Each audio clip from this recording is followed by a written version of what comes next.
TV, we do not allow, don't tell you to go steal shit. We're grown now. We don't do that no more. Younger kids don't do that. Y'all can't get away with it. Don't try it. Trust they me. got cameras now. They got AI watching asses. Y'all remember when they just used to have the big block cameras in the middle of the store that looked down some aisles and something? What was it like shooting that video? Dude, they had risked it all to do that front flip in that damn little ass pool, shallow ass shit. Yeah, we had somebody in the chat asked about the gear and shit. How do how can they get some of that Texas T gear? Man, you hit me up on Instagram. Dream-wise, I like it to financially support, you know what I'm saying, my whole house so my wife ain't got to work, my mama can stay home, you know what I'm saying, but we definitely well on our way. Be a lot further than where we started at. That's for I've been trying to figure out how to get my music into the gaming world, to be honest with you. I might can help. I can show you something. I'll send you a list of all the sound producers for different games. You just send them into them and see what happens. Y'all don't know nothing like about Hollywood won't let me on that song. He trying to drop. I told him, I said, man, don't put me on that song, bro. I'm gonna eat that bitch. Why ain't he let you on it? That don't make no sense. Hey, it's because I got about 3 songs he ain't let me on that I want to be on. He said he got something better for you. I ain't heard it yet. I want on that damn the other one that he got that he ain't even dropped yet, called motherfucking Honky Tonk or whatever the fuck it's called. Cut the boy in, man. I'm telling you. I'm gonna put it like this. Me and Hollywood, we got one together on this next project too, called Baby I'm an Outlaw. Me and him said 2 of the same words. We referenced a same person in the song. And I'm so critique on it. I'm not even gonna ask him to redo it or change his part. I'm gonna go and I'm gonna change my part so it don't sound like we jocked each other. You know what I'm saying? Like we wasn't copying off of each other's shit. Like I feel like Tupac, and then I come on that bitch. Nah, I feel like Tupac. Well, why you can't feel like somebody else, motherfucker? We both can't be Tupac on this song. Oh, we 2 different people. Okay. You see what I'm saying? It's kind of like that. But that's kind of where it's at. You tell me what size and what color you want right now. I'm building a web page. It should be up in a couple weeks. But hell yeah. You know that's right, motherfucker. Yeah. We ain't no Jerry Springer of the underground. Yeah. Hey man, it's a big shout out to Joe Weed and with the Down in Texas magazine, man. But believe it or not, man, I feel like I'm one of the underground top players, top hitters right now out here, dude. Like I try to push my music as much as I can. I know it gets annoying to some of my people out here, but shit, that's how every big person made it out here. So I'm just gonna keep pushing too. You know what I'm saying? Yeah. So let me ask this: is there anybody you're looking forward to doing any kind of features? You're looking forward to work with that's alive? Hey, shit, Zilla, I'm trying to do what with Zilla too. See? You know? There we go. We finally got you, the gorilla, man. We finally got you, one big dog. Man, to be honest with you, one of the biggest artists I'd make a song with, man, it'd be like Moneybag Yo or somebody like that. You know what I'm saying? Moneybag Yo. You can make it happen. Yeah, if you got the $5,000, right? You know, it might be more than that now. Finesse 2 times. I talked to his promoter or something like, or one of his his manager or something like that. He's on Instagram. Shout out to him. But he's like 5 racks too, man. And I was like, damn, 5 racks. Well, I mean, that's a good price compared to the $120,000 that another motherfucker's asking for. Yeah, you right. Right. I mean, could you make that money back off of that track if you paid that much? I don't think I want to hear that song ever.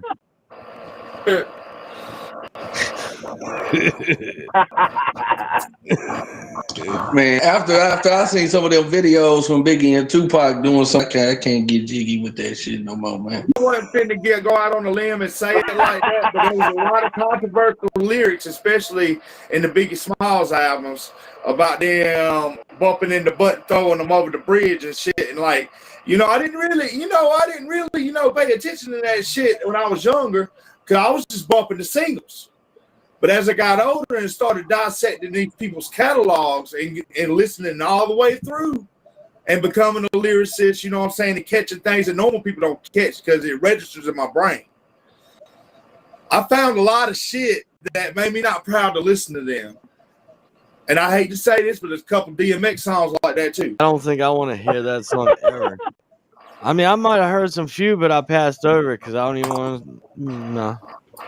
Yeah. I don't want to think about it. Yeah, I don't even want to think about it. This is some of the old music that we did, but it just like, to be honest with you, like the music's old, but I think we were a little ahead of our time back then, And so just putting the music all together, like the music video with it, makes it pop out more, you know what I'm saying? It's Get your vision right.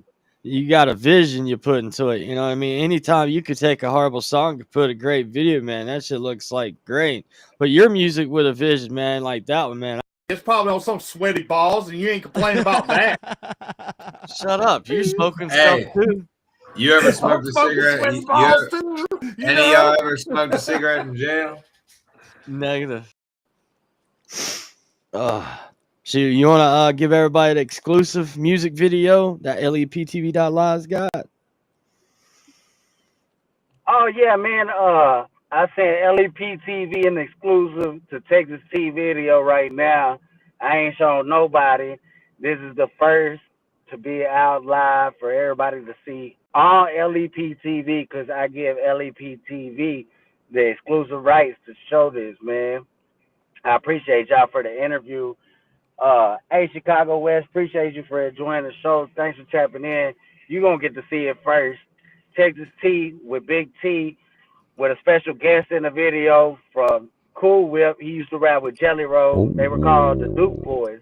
I got a song called Texas T that's dropping November 25th. I've been sober actually for 6 months on the 2nd, so I quit drinking and smoking, etc. I've been just trying to get a life straightened up, you know what I mean? Get more focused in the game on doing music and being a family man for my kids, pretty much, you know what I'm saying? Yeah, we do it for our kids. Did you say Texas T or Texas Pete? It's Texas T, man. Texas T. No, it's Texas T. Texas T. Yeah, it's a strange. Did you say Texas T or Texas Pete? It's Texas T, man. Texas T. It's Texas T. Texas T. Yeah, it's a strange. Texas Pete. Texas T was actually made in North Carolina, but then a company out of Texas bought it a while back. Really? If I'm not mistaken, I could be wrong. Oh shit. The Kickback, man, that's a good one. Shit, I recorded that at Next Level Studios. I did that with N2K. He's like my top engineer that I fuck with pretty hard, man. But the Kickback is like inspired off of being at like the backyard rodeo type shit. It goes pretty hard. It's your boy Hollywood. I'm at the Kickback. We just supposed to sit and chillin', chiefin' good, yeah. Load the bull up in the pen, we finna spurt it.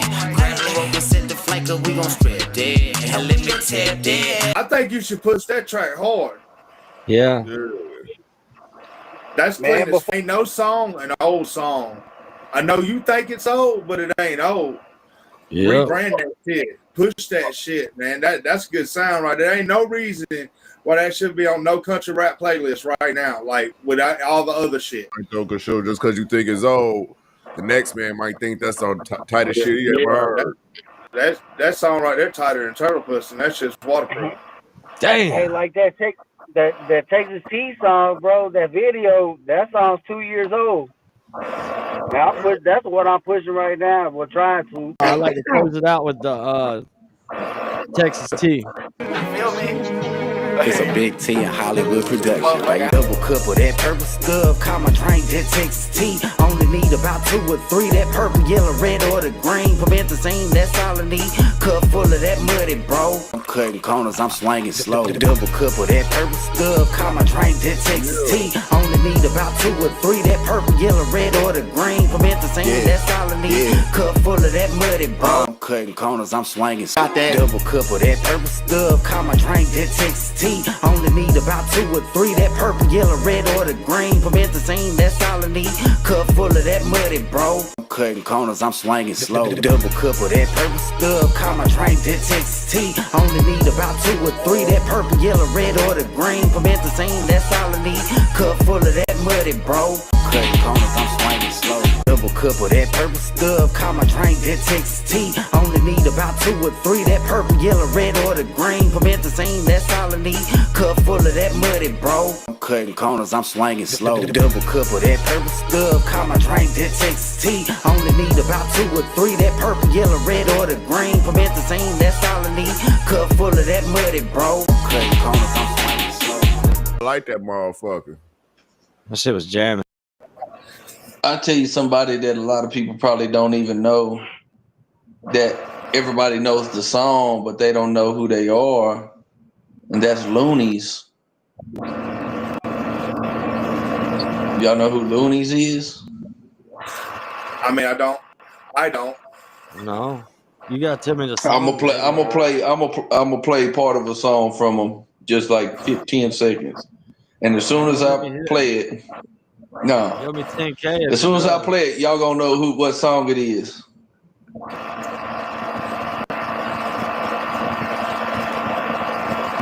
Watch this shit. Smoke weed every day. What a great day.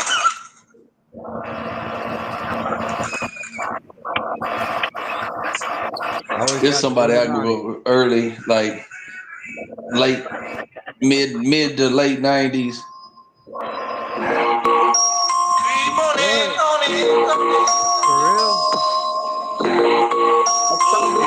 See, I'm riding high.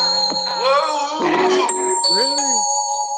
Kind of broke the scene, y'all. So all I got is fire. Player, give me some brew and I might just chill. But I'm the type that like to light another joint like Cypress Hill. All right, you're good. We get it. We got it now. That is crazy, bro. I never knew their names. Yep, Loonies, bro. That gave me chills. 5 on that. Damn. See, it's crazy, ain't it? People don't know their name, but that's what they. Nah, that's Yug Mouth and a couple of his partners. I want to say that they were part of the Loonies. I feel like I got a foot in my asshole because I should be more equipped. Yeah, I wouldn't. I was awful on that one, dog. But how many people you could use that? Any of y'all could use that. Any of y'all could use that and ask them who sings the song "I Got 5 on It," and then they tell you, and you be like, "Nope, it's these people." That's wild, man. Have y'all ever heard of Texas Pete in Texas? Oh, Texas Pete. Yeah. Yeah, Hey, man, that's a good hot sauce, dude. No lie. Hey, that could be a good song too, man. Down Texas with the Texas Pete. Shit. Yeah. I'm in the Texas heat. I got the Texas heat. I got some Texas Pete. People keep texting me. You still gonna ride the thinking about riding the bull? I'm still riding the bull, dude. I'm still riding the bull. I just want to make sure Yes, I'm still riding the bull, man. Next year, I'm training. I'm going to ride a bull in 2026. I'll have my iPhone 17 Max, and I'll be filming every piece of it. And watch, I'm going to ride it with a second, so I'm just got to figure out how to get off. Hey, you land on your feet, not your ass. Yeah, or my head. No ass or head. You know, it didn't sound right. I get no ass or head. Let me take that back. Don't cut that. Damn. But yeah, I am riding the bull. I might stream that straight to Leptv.Live. Everybody can see me bust my ass or ride in the seconds. Let's go. Get your bets up. Get your bets. What is up? What is up? Welcome to Leptv.Live. What is up? What is up? Got Hollywood What's going on, 2020 in the LBT? building. What Yes, is sir. up? What's up, Hollywood baby? 2020.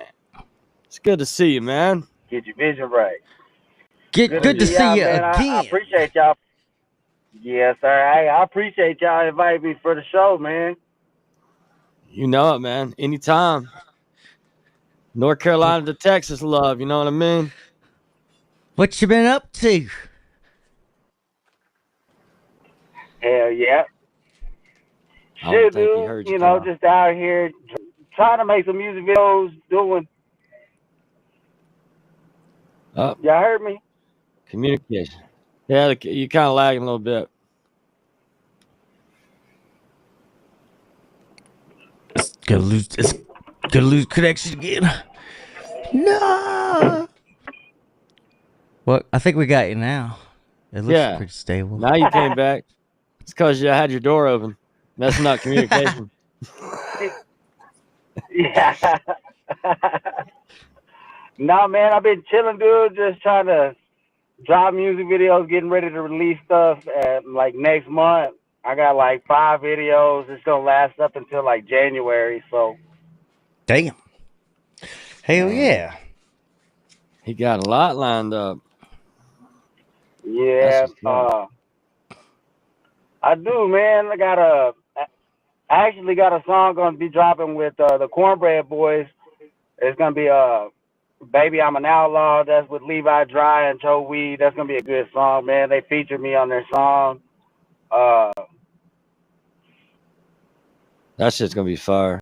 You know, the older I get, the more I realize that gangster just really ain't that gangster, man. Nah. Yeah, it ain't, bro. Yeah, man. The motherfuckers be turning on each other left and right. I know. Like a lot of motherfuckers be claiming like they big gangster and shit like that, but really they snitching on each other half the time. Yeah. I think that's kind of wild to me. I used to think that all these people were so fucking cool and so fucking hard and such a role model, man. And the older I got, I was like, damn, bro, I'm more gangster than they are. Yeah. Because I take care of, you know what I'm saying, the business. You know what I'm saying? Like, if I That's say what I'm we going to do do. it, I'm going to do it. You know, I ain't going to back out of it, be no bitch about it. What was it like shooting that video? Dude, They done the fuck they just, had to do. they Yeah, let they us, know I had risked it all to do that front flip in that damn little ass pool, shallow ass shit. Yeah, we they like, had somebody in the chat asked about the gear and shit. How do you know, how can they get some of that Texas T gear? man, you hit me up on Instagram. Hell yeah. Got that younger say that he Little old Tom Petty. And I'ma slide through your city, man. I might hit the bite the bullet, I don't feel a thing. I'm just numb to the pain from the drinking cane. I got a pocket full of cheddar and put it on my stick, say Beretta. Extended clip just in case I don't get on. Well, I'ma ride through your city, man. And I'ma slide through the city, man. I'ma ride through the city, man. I might slide through the city, man. I might have to bite the bullet, I don't feel a thing. I'm just numb to the pain from the drinking cane. I got a pocket full of cheddar and printed on my stick, say Beretta. Extended clip just in case I don't get on. I'ma slide through the city, man. I'ma ride through your city, man. Hey, I got a younger say that he the hitter. And I ain't never seen him fall. He just wanted to really stay in $100. No, he had my back and he done went and proved that. I ain't here to teach him much, cause yeah, he already knew that. He's struggling in his life, so we have to do that. From the bottom to the top, and then we get the crew back. We have to weave them and pick them out. For the ones that we got to die, don't trust everybody, cause everybody be chasing clout. When it starts to come a drive, putting words up in your mouth. Half these people haters don't give a fuck if you was down. But when you got it, then they got it. Once it's gone, and then they got it. It's starting to go smooth, I would say. I wouldn't say it's like I just started, like I've been trying to get sync placements, and it's like you're chumming the water for the most part, you know what I mean? Like just waiting for a bite. And then just recently I got hooked up with somebody that already has a bunch of sync placements that started their own sync library. and that's kind of where I'm at. But to be honest, the contract's not that good. Like I get like 50% of what I make gets taken off the rip, which is like not very good on my end as far as the deal goes. But it's like I'm just getting my foot in the door with sync placements, and that's where a lot of the money's at. Like bro, you can make more money off of one song that a company may not even use than you could make in a lifetime of streaming off of one album. Look, man, I like Casket, I do, but you carried that song. I'm just gonna go on and be real with you, man. I definitely connected with that song, but it wasn't his verse. I'm not no hater or nothing. I'm just saying. Appreciate it. No, yeah, it's a few people who said that. Yeah, I fuck with Casket pretty heavy. He definitely, you know, he's probably not as deep into the addiction and things of that nature. So it's like for people that feelings, that song definitely hits a little harder in the first verse than the second. Well, I ain't gotta say no more. Then you already know. So you got yourself a mortgage too, huh? Yeah, you looking at it. I got this beautiful office. People be like, damn, Critchy made it, bro. He got the office. He got a bunch of bedrooms. He got some land. I'm like, yeah, bro. Like at this point, I'm fucking broke as hell investing in an asset. You know what I mean? Like, Yeah. I'm not like technically broke. Like if I could sell my house and be like, but then it's like, where my kids gonna grow up? Yeah, that's to be honest, bro.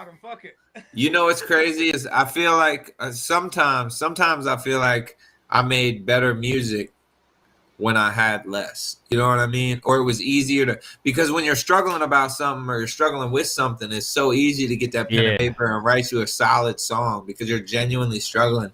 But now I'm at a point in life where like, oh damn, like, you know, I got this 5 acres and shit and like a house. Bro, and bro, I stopped. It's weird, bro. It's a weird feeling. You almost feel like a phony in a way because it's like I came up off of like hunger and passion, and then like I reached this spot of like somewhat comfort, and I have to refine that hunger and be like, nah, fuck that. Like we're here, but like we got to get here. You know what I mean? And then 50 Cent. Limp Bizkit was definitely an influence. I just found out a little bit later. You know what I'm saying? Like It's so I found cool Limp to meet Bizkit rappers later, and them have the same like influences. You know what I'm saying, Grizz? That's crazy. Yeah. Oh, brother, my first time on a stage, I was shaking. You could hear it in my voice. My first time on the stage, like I looked out in the crowd, I'm like, fuck. It's just me holding the microphone. I'm sitting there looking out in the crowd. I'm like, what the fuck? What the hell am I going to do now? Is it just you feel like time slows, like when you're on the stage and you're under that pressure? Until you're done. And then it's like, damn, that was 30 minutes. You're right. You know, a lot of people wear, like a lot of big rappers wear a bunch of fake jewelry. Like they don't even take real shit out the house. Nah, they might take a loan out of rent for that. They're saying like, yo, I wear fake jewelry all the damn time. I don't care. I stand, bro. I took my shit off at a motel and the motherfucking waitress kept on stealing my shit. So I just said, fuck it. I'm wearing fake jewelry all the time. So that way when they steal my shit, they shit gonna turn green. Fuck it. Bro, I don't blame. He's a personable dude. He's a respectable dude. He stands on his morals. You know what I mean? Man, he was super personable. He pulled up to the video spot manager. Fucking got straight to business. Him and his manager were both super helpful, teaching my wife shit about camera work the whole time, and like content stuff. Just good people in general, and the relationships furthered. You know what I mean? He's a personable dude. He's a respectable dude. He stands on his morals. You know what I mean? He's somebody that's been in the industry, but just stay independent, which says a lot. You know what I mean? And yeah, man, just a good dude. What is something you do? Do you start with the lyrics first, the melody, the beat, or something else? Like I'm like an energy type of guy. So like if I got Like if I just randomly think of some shit and I'm like, "Ooh, that's fire," I'll write it down and come up with like a cadence and come up with like a flow, and then sometimes I just record that in my voice note, and then we'll find a beat later. I got a song out right now that's called "Who Am I," that I feel like is probably one of the cleanest, best songs I've ever released. That's probably one of my favorite ones right now. And then "Running a Lot" is probably one of my all-time favorites. Like that was one of my earlier releases. I was just so grounded when I wrote that song. I feel like every time I hear that song, it puts me right back in that exact spot that I was in when I was writing that song. And I feel like it does a good job of putting other people there as well. You know what I mean? So that's probably one of my favorite ones too. I'm just so bad at the business side. I've been at this a minute, bro. I've been making music since I was like recording in the studio since I was 12, and then I've been doing shows and stuff since I was 17, really 15. Like there's this, I don't know if y'all know who DMG Worldwide is. The owner of its name is George Aduzzi. It's pretty big now, but back in the day, he ran basically a lot of the Maryland shows, and he can vouch, bro. Like I'd be 15 years old pulling up to these venues after they tell me I can't perform and being like, "Yo, bro, like let me show you what I can do."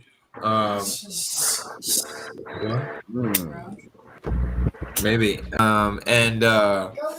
Yeah, bro. And so he'd let me in, and they would basically like keep me next to them the whole time so I couldn't go drink. And then after I'd perform, they would, walk me back out or whatever. And that happened quite a few times. So I mean, I've been at it a long time, man. I'm just so bad at the business side. I'm so nice to people and I'm genuine, and I'm not a cheater. I'm not a liar. I don't do bad business, and I don't take opportunities that feel like I'm getting fucked. You know what I mean? Like I'm not with it. Like I don't see the point in like, a lot of people are like, "Oh, I made it here and I worked hard to get here. So like, let me take advantage of somebody else on their way up." And that shit just don't sit right with me. So here we sit, Yeah, I do one song a week right now, and that's why I started using it, because it was like I was running out of. It was like beats were getting expensive at one song a week, bro. You know what I mean? Yeah. Damn, rude dog. The AI's taking your job, dog. So can I prompt it? Can I prompt it with exactly what kind of never style take of my music I job. like to do? He's a personable dude. He's a respectable dude. He stands on his morals. You know what I mean? But man, he was super personable. He pulled up to the video spot manager. Fucking got straight to business. Him and his manager were both super helpful, teaching my wife shit about camera work the whole time, and like content stuff. Just good people in general, and the relationships furthered. You know what I mean? He's a personable dude. He's a respectable dude. He stands on his morals. You know what I mean? He's somebody that's been in the industry, but just stay independent, which says a lot. You know what I mean? And yeah, man, just a good dude. All CDs, I went to walk to Walmart and fucking bought. You go to Walmart to buy the CD and you go home and then you got the edited version. Like, what the fuck? Like, we used damn. to walk out that bitch with a pocket full of CDs and no cases. What's your journey in independent music been so far?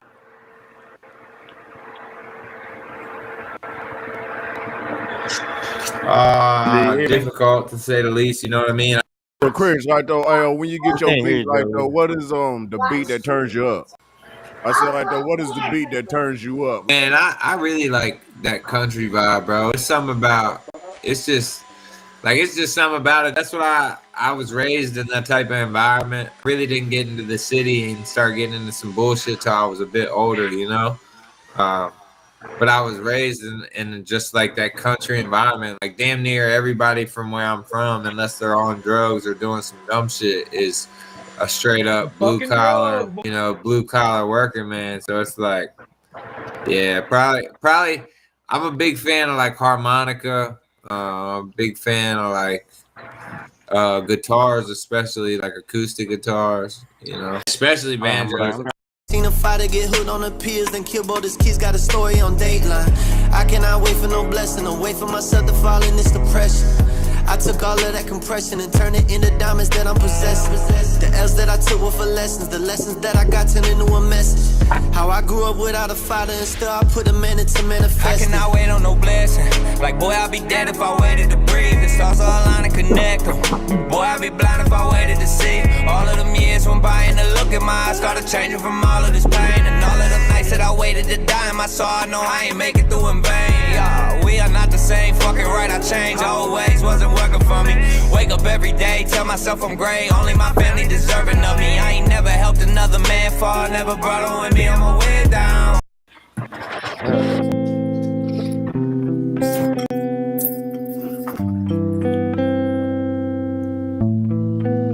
Some days I'm a sad boy, some days I'm an outlaw. Some days think I really should get out more. Some days I feel I tried so hard and wonder why I've only gotten this far. I've been so lonely, I talk to reflections. I look in the mirror like go get your blessings, and sit on the couch like I ain't get the message. This what it feels like to fight the depression. If I quit, what type of lesson would I be teaching my son? Can't give up because it's hard, try harder until you want. Nobody ever do it cause most of it isn't fun. I just wanna live, I don't wanna die no more.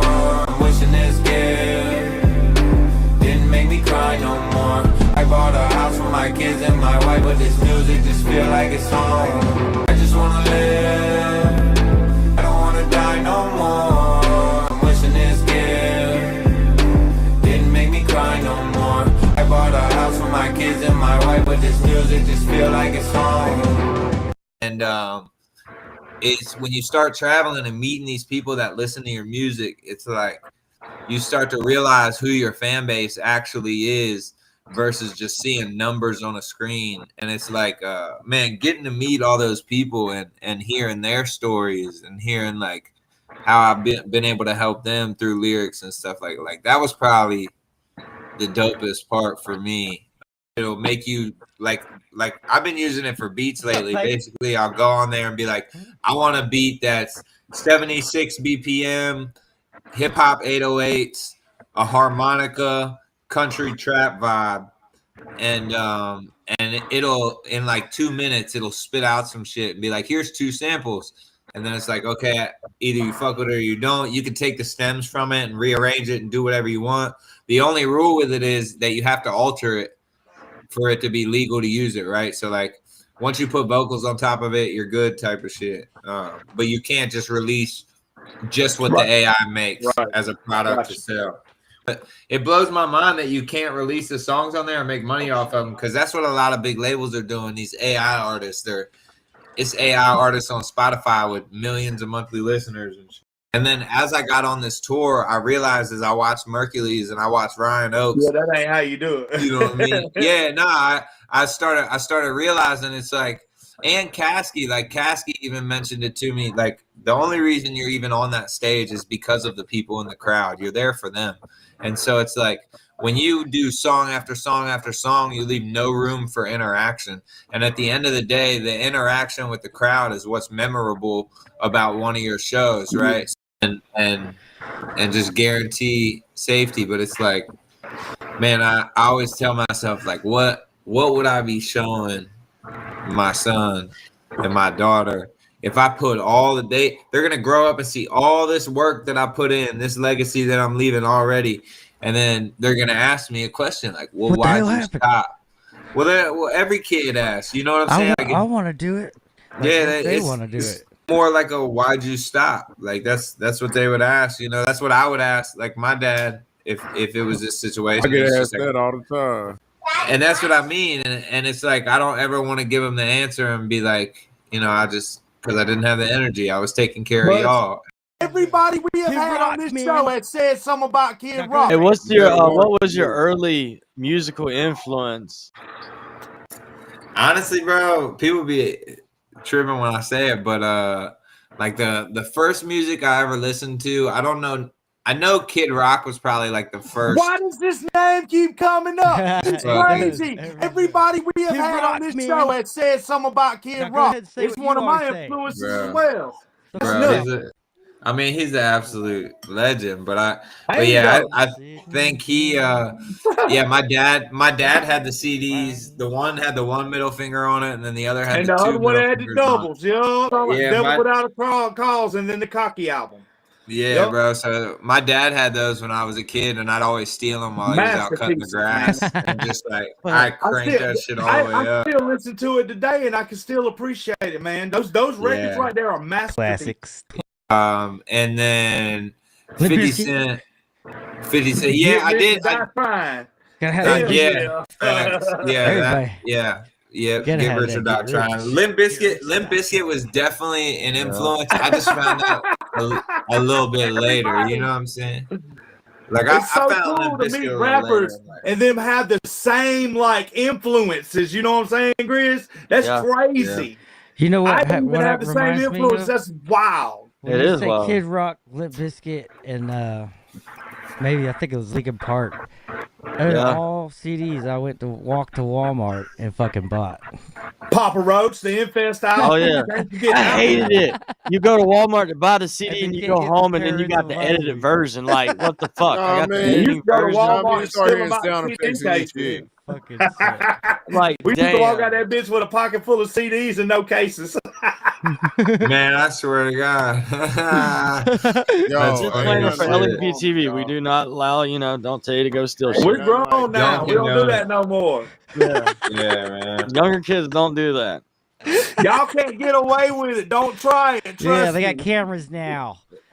Yeah, dude. They used to. asses. Y'all remember when they just used to have the big block cameras in the middle of the store that looked down some aisles? And you could you could look at the camera and be like, "All right, it's looking over there. Go ahead and do your shit." And if you walk real close to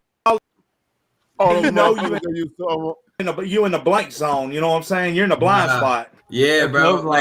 Yeah, they little like makeup display cases, bro. I used to go in there and hook my girl up, boy. I used to have a bitch go in there and grab steaks and shit, put them in her pants, and just walk out. We'd have. That's crazy. Later on. That's wild. Nothing bad about Mark, man. Not one person. I've never heard nobody say nothing negative about him and his business, bro. You won't. I don't think so. If they say some bad shit about Mark, they lying, bro. They lying if they say something bad about. That's one of the dopest people I've ever met in my life. Yo, it seems very genuine. Just a good fucking guy. Like, bro goes above and beyond, and like, he's and he leading takes by example, man. He's leading by example. Yeah, if you smoked a cigarette in jail, chances are that shit came in that back hatch. You know what I'm talking about? Fact. The prison wallet. Yes, Scissor Sisters. Where are they at? And that's it. Look, that tobacco come out of somebody's ass and still cost you $8 a cigarette. You don't need too many friends, that's what I taught myself. Keep your trust in your gut, not nobody else. I swear I feel like they sitting, they wait on my downfall. So my mind's kill a big dream, so I'm quiet around y'all. Don't pull up a chair if you ain't help me build this table. It's even ways to do it for ones who are not able. I got lyrics for the deaf and braille notes for the blind. I just want them to feel my music, the greatest of all time. They promote you slinging dope, you gon' end up in jail or die. Promoting the need for growth for blind, following the blind. And if they walk into that hole, I'ma take this music of mine and lower her way down like it's time to open your eyes. Beat the picture painted. No need to say I'm the greatest. Drop the 50 pieces here just for recreation. I'm dedicated. Every move I make take us to better destinations. And the hate just boost the push. So thanks for your commentating. Like, ooh, they don't treat the shit like I do. Hey, y'all wanna hear something funny? Y'all wanna hear something funny I've never disclosed? So I got a super like back when I was building tracks and I didn't have kids and shit, I bought jewelry because I had the money to do it. You know what I mean? So I got like a nice chain and a cross, and I got a couple like super nice watches that some of them have like diamonds all over the face. Some of them are gold with some. So anyway, I got this super nice watch and I took it on tour with Mercules or whatever. And I'm on the tour, bro. And it was such a weird position. I'm like, I'm wearing this fucking watch that one, I couldn't afford to buy now. Like now I wouldn't buy it.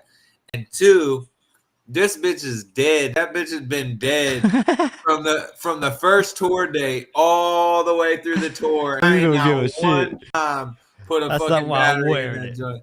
Hell nah. I put that joint on 12 o'clock and I was like, it's 12 o'clock everywhere. Damn. My watch is dead. Somebody did ask me what time it was, and I pulled out my phone to check the time. I don't even think they thought twice about it. Alibaba ass scam ass internet I've ever heard of in my life. Not internet. Man, listen to this story, bro. Tell me this shit ain't funny. So the other day, I'm playing the game with Gringo. I don't know if y'all know who Gringo is, but that's the homie. Shout out to him. I'm playing the game. Yeah, so I'm playing the game with him, and my internet starts lagging, and I'm like, bro, why is my internet so slow? This shit is like $130 a month. Shouldn't be slow. So I call my internet company, and I'm like, yo, why is my internet slow? And they said, oh, sorry, sir, you've used up your priority data. So the rest of the priority data goes to the other customers. And I was like, so I'm paying $130 a month to have slow internet for half the month. This is what they told me. They said you can go buy tokens and your internet will speed back up. I was like, this is the most Alibaba ass scam ass internet I've ever heard of in my life. Listen, I went and got some of them tokens, bro. It's like they was sitting at the wall and they seen the light turn on that I paid money, and they was like, "Oop, oop." My internet got back so fast. That shit is amazing, bro. We need to get to work now. It's just type in some shit what you want your song to be about. But I don't even know how to fucking use AI. I've never even logged on to whatever. Hey, that shit is amazing, bro. Can you do another one right now? Type in like Dirty South, Little John type beat violin. That shit kind of pisses me off. Back to old school. This shit is next level, bro. Like I've never dealt with this shit either. I've literally never used it until probably a week and a half ago. That motherfucker slap right there. You can go up, but you won't go straight down. Yeah, that's more like it right there. I ain't even gonna hold you, boys. I'm about to take the vocal smack off of that because that beat is hard as slap. Fucking slap. That's gonna be a song. I don't even want to hear them, bro. Besides, I know how to make beats and everything. Like, dude, I got my hands on this shit. I'm like, this app's crazy. $10 a month is gonna change my life. We were talking after, so I opened for him in Austin, which was like probably 10 cities in on the tour or something like that. And I was talking to him after the show. We were chilling, just kind of chopping it up. And I told him, I was like, bro, I appreciate you so much. Like, it's always love every time we talk. Like, thank you for being you and not being, kind of one of them people that just sit on the throne and throw crumbs out. Like, I appreciate your generosity. You know what I mean? And he was like, yeah, like he said, if you ever need anything, let me know. And I looked him in his eyes and I was like, bro, you know what I need is opportunity, bro. Like, I don't need nobody to hold my hand. I just need you to point me in the direction and I will show you that I'm ready to go. And he was like, hand up, not a hand out. Nah, never, bro. And he straight up was like, you want to go on the rest of the tour? I was like, the rest of it? He was like, yeah, bro. Like, any city you pull up to, I'll put you on stage. I was like, bro, say less. I went and got a rental car that night. Fucking got a blanket and a pillow because I ain't even, bro. I had $19 total. I had $9 in one account and $10 in the other, and it all worked out, bro. I think the only way to do it. I heard one of my friends. She's a female. She said this the other day. She was like, bro, just do it scared. Like there, you know what I'm saying? Like, ain't no motherfucker that ever won big. Did he do it comfortable? Like, bro was scared and he showed up and did it. Like, just do it scared. If you wait till you're not scared, you're never gonna do this shit. Like when I was in addiction and fucking suicidal and stuff like that, Caskey was one of the people I listened to that would like pull me out of that dark hole before I even really knew him. I think so. It was before I bought a house. We kind of had, I was making good money. My wife was making good money. We still do, but a little harder with a house to, you know what I mean, move around with your pockets full. I linked with Caskey. I'd been trying to link with Caskey for forever. Like when I was in addiction and fucking suicidal and stuff like that, Caskey was one of the people I listened to that would like pull me out of that dark hole before I even really knew him. Him and Mercules, both of them. And so I'd always wanted to do a feature with Caskey. So I'd hop in his live every time and be like, yo, how can I get a feature? Yo, how can I get a feature? And he never really responded, but eventually he was just like, he responded in a DM and was like, "Yo, blah blah blah blah for the feature." I was like, "All right, bet, say less." So I locked in a feature with him. I dealt with CD Baby for my first 5 or 6 years. CD Baby full of shit. If you don't pay that extra to CD Baby, boy, they will hold your shit for a fucking month. They'll hold your shit for ransom. They will hold your shit for a month. Like, though, for real, man, yo, that's why I got mad as hell and put the other 2 projects out and pulled them off CD Baby. I was like, man, fuck y'all. He was like, why? Like, I ain't paying the extra. I shouldn't have to wait a whole damn month for my damn project to come out after I made the motherfucker. What the hell? Yeah, that's some squatted ass trucks riding like that. I got 4 different spinner hubcaps on my shit because I'm banging, nigga. You lost one on the highway, didn't you? Constantly going up a hill. What the fuck? It make me wanna stop and stare. Said, ooh, it's hot outside. Come on and get in my ride. We can roll and touch the sky. Cause we high. Jeans fitting right, she cute, thick, and she fine. Gotta fall in line cause she got my full attention. Barrel rides in the woods, the best place to be. Your horse need a break up on the ATV. Like I say, he is the producer who producing the beat. Just like the song that we supposed to be talking about, the We Stepping track.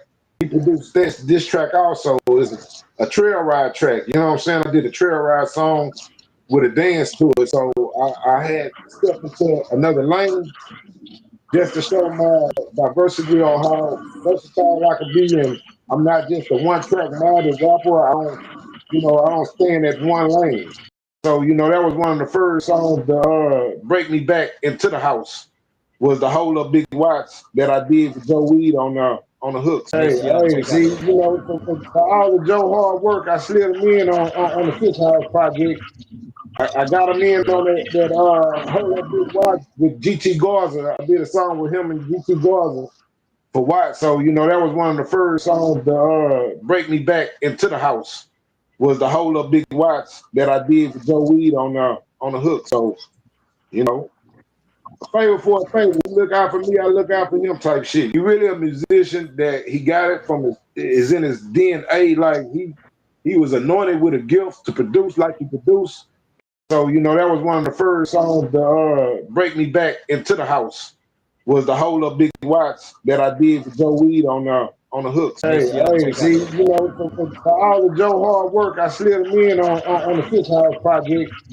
I got him in on that Hold Up Big Watts with GT Garza. I did a song with him and GT Garza for Watts. So, that was one of the first songs to break me back into the house. Was the Hold Up Big Watts that I did for Joe Weed on the hook. So, a favor for a favor. You look out for me, I look out for him type shit. You really a musician that he got it from is in his DNA. Like he was anointed with a gift to produce like he produced. Yo, we can't use this shit. This shit is garbage. I'm like, this shit is so garbage. fucking mad, We can't dude. use this. So basically, so I had to really dig down into my little crate, my little beats, and my little crate, my little instruments and shit. And came up with my very first motherfucking drill beat and sold it to him. Hey, when you in a band, man, you gotta put on your thinking hat and get the job done, man. Because like I say, I was working a 9 to 5 too, so I was only limited to weekends, and I use weekends for studio time.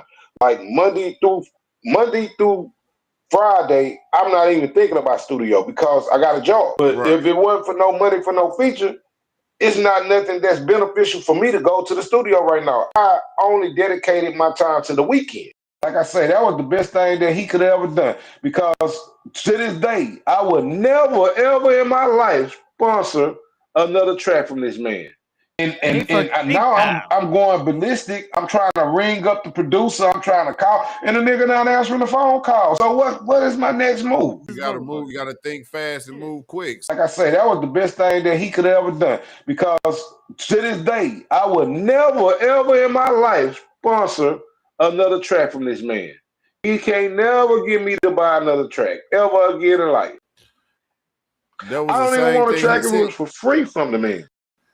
Say, man, if they believe in themselves, don't stop believing in yourself. If it don't work for you when you think it is gonna work, everybody don't come out with a hit on their first delivery. Everybody don't get that. You gotta show a passion. You gotta You gotta have that mode to where you know you gonna keep going until you get your certification. Like I kind of got myself kicked out back then. So Switch House originally started back in 95, 96. I've been on away from the house for a couple of years, but I'm back in the mix. Back then, yeah, I was most definitely a part of it, but my departure from the Switcher House ended in 2002, man. Like I kind of got myself kicked out back then. I wasn't listening. So, you know, the results of me being kicked out was Sound like me. getting on my own. Why am I bitter when I had the opportunity and I blew it? I almost died. I was in the hospital for 3 weeks. And it opened up my eyes to my bullshit. That's when I seen my thoughts. Like, oh man, this shit is all me. Yeah, 2002 was the end of my Swisher House representation because, like I say, I couldn't get my shit together and I didn't want to listen, you know, and I had to pay the ultimate price. And, you know, like me being bitter really opened me up to my bullshit. Why am I bitter when I had the opportunity and I blew it? Nobody knew what I did but me. It was all me. I'm older and wiser now that I can say that you know I made a mistake. I disregarded the love that people had for me. It take a lot for a man to say that. And the end result of me taking they kindness for weakness, I was on the outside with no way back in. Like I fucked up so bad to where I couldn't get back in the door, you know? And it was my fault. So I didn't stay bitter and have hatred in my heart because of my mistakes. We used to have fun to the point to where we used to have battles. Like we used to destroy each other car. Like we would have 3-4 cars going out of town and we would have egg battles and throw snacks on cars and shit. Hey man, we used to have fun, man. We used to enjoy being with each other. Like we really did. Yeah, we was in rental cars. We was in the rental vans. We would destroy the rental vans. We would destroy the rental cars. Whatever they was in, we would have a battle. We would just to have a good time, bro. Like we really enjoyed each other's company, man. We really did. It was the rental car, man. We was in the rental car. We was fucking them up though. We were fucking them up. Did I have your window down? If they fuck around and let the window down, yeah. Hey, I want to do a song like them niggas, you know. Slim used to look up to me when they first got in the house because that's one thing that I was never a hater. I always embraced whoever came through the house with talent. You get what I'm saying? It wasn't, oh, them niggas not from my hood, so fuck them niggas. No, it wasn't never that. See, when Slim came with the mentality, I'm not finna fuck up on no floor. You feel me? So Slim came polished. Slim, he free. Don't get me wrong. I love Thug. That's my bro. I'm not saying Slim ain't never freestyle, but I'm gonna say at least 96% of it was written, and the 4% was freestyles back then. If you're in H-Town Sunday night, make sure you tune into the box. DJ Michael Watts, you know it's Sunday night in the city, H-Town that is. But I got a brand new intro. And we doing this for the North, South, East, and the West. Let's go. If you're in H-Town Sunday night, make sure you tune into the box. Michael Watts made it hot live on 97.9 The Box. No, we got the Walmart rims in this motherfucker. They're not the classes that we grew up on. We grew up on 86s, 83s, and 84s. But now, which, if y'all don't know what that is, advanced. That is the old Cadillac rims from 86, 84, 83. Yeah. No, we got the Walmart rims in this motherfucker. You got to spin your own damn spinners. Boy didn't say Walmart rims. Oh, you got the Walmart rims. You got to spin your own damn spinners. Hurry or jump back in the car so people see your shit. It don't matter where we go. It don't matter, cause this is whatever.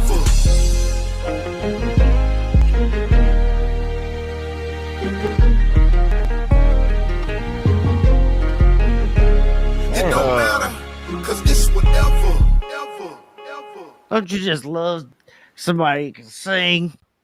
When you hear in your Shout ear. out to LaQuia, Austin, Texas, man. She did a thing on that track, man. Shout out to D1 Trust too for making that song happen. But that junk there came out pretty good though. Put it together for the world to love, man. I don't want to just be the only one that love the music. I want other people to love it. Yo, like, what was the main thing that make you turn up when you get in the booth? Say, man, it really be the production. You know, like I'm in a comfortable spot with a good producer that really want to help produce me to the best. Like he don't want me to slack, so he's not gonna slack on the production. That's what he's, like a part of the motto. Like, man, I ain't gonna let you slack because I ain't gonna slack on the production. So, it's like we got a good chemistry going on. So when I come, it don't never feel forced. Nothing never feel forced. Nothing never feel rushed. It's, we take our time. I come up with a hook and he'll build the beat around the hook. And then when I lay my verse, he'll mix and master the song to the verse. He don't wait. It's not in a two-prong track. He's an actual producer. So he's doing it the STEM way. He's going all the way to the professional way to make sure the quality comes out. Exactly. But he had brought it to me like, I tell you what, if you want me to make tracks for you, he said, I'll just start you off with $250. You can give me $250 for the start, the production, and then pay $60 an hour for recording and mixing and mastering. I said, oh, nigga, I'm locked in. That's a done deal. Let's start right now. And we started working. And I've been working with him, like I say, since 2020. And I try to turn everybody on to him who hear the tracks and be like, hey, man, that's fire. Hey, man, you want the number? You can reach out to him. Tell him I sent you. I'm not trying to keep him condemned to only producing for me because he got so much talent in him that, like I say, he's anointed. He got a gift. He needs to be shared with the world. It shouldn't just be one person to benefit off of him. Hell no. I was like, man, I want to remake it. But I want Bass to do the beat, Bass Token, because when I did the beat with the original one, I got someone in Dallas to do the beat. So since I'm working with Bass, now I'm like, I want Bass to reproduce the beat for it, and I want to relay this song. So like I say, when Bass came back with the song, with the track, the instrumental, and I heard it, I was like, man, I can't put the old shit to this track. Hell no, because it made me want to dance. I can't put those old lyrics on this fresh new beat. I can't do it. I'm cheating people. I need to go on and make a dance song. It make me want to dance just by the instrumental. Yeah, this is something that could take me to the next level. What will you be jamming to nowadays? Really, I still jam the old school shit. I jam what I was brought up on, and like I say, Spice One. I jam Outkast still. I still jam Tupac. Of course, that's forever gonna be in my playlist. You feel me? But I try to play whatever I can, like, to get me back to where I came from. Cause the new era, the new era, the drill rap. I mean, people get jiggy with it, but sometimes I get lost listening to it. Like, I guess my mind don't think as fast as they be saying what they saying. I don't know. It's just, I'm not taking nothing away from it. Is they craft? That's what they do. Some of them sound actually good, but some of them I be like, man, what the fuck? How y'all? Even in between the drum How and the y'all? snare? You get jiggy with this? When a song made me feel good to the point where I didn't want to write to it. I'm like, man, I can't even write to it. And my partner, he kept on calling. He was like, man, did you write to the track yet? I'm like, nah, man, I ain't wrote to it. Man, you need to write to the goddamn track. He's my biggest pusher. And I'm like, bro, I don't want to write to it because I don't got the treatment for the hook. I said, I got a hook, but I need the treatment for the dance in order for me to write to it. And I had to reach out to the lover, the girl that wrote the treatment, and when she wrote the treatment and sent me back what she did to the treatment, I was done with the song in like an hour. I was done. What will you be jamming to nowadays? Really, I still jam the old school shit. I jam what I was brought up on, and like I say, Spice One. I jam Outkast still. You know, I still jam Tupac. Of course, you know that's forever gonna be in my playlist. You feel me? But I try to play whatever I can, like, to get me back to where I came from.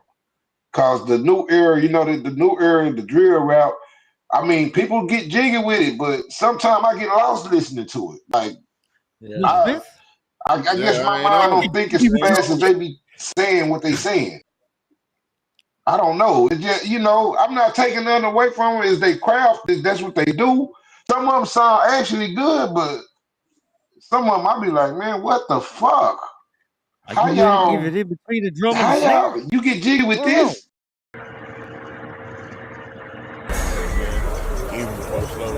Cool, you know? Right. That would be something to find out, though, you know? Absolutely. Okay, well, let's try it. What's the deal, Big Watts? What's up, Les? Shit, man, I'm just hollering at you, man. I'm out of soul lot, man. I'm out of everything. That shit flew real fast like the old school days, man. You out of everything? Yeah, man, I need a whole nother pack, man. Shit, I'm out here in the park, man, right now. So, look, I'm up here rolling with bass. So, where you gonna be at in 30 minutes? I'll meet you at the spot in 30 minutes. Well, all right, meet me at the spot then, man. That's a bet.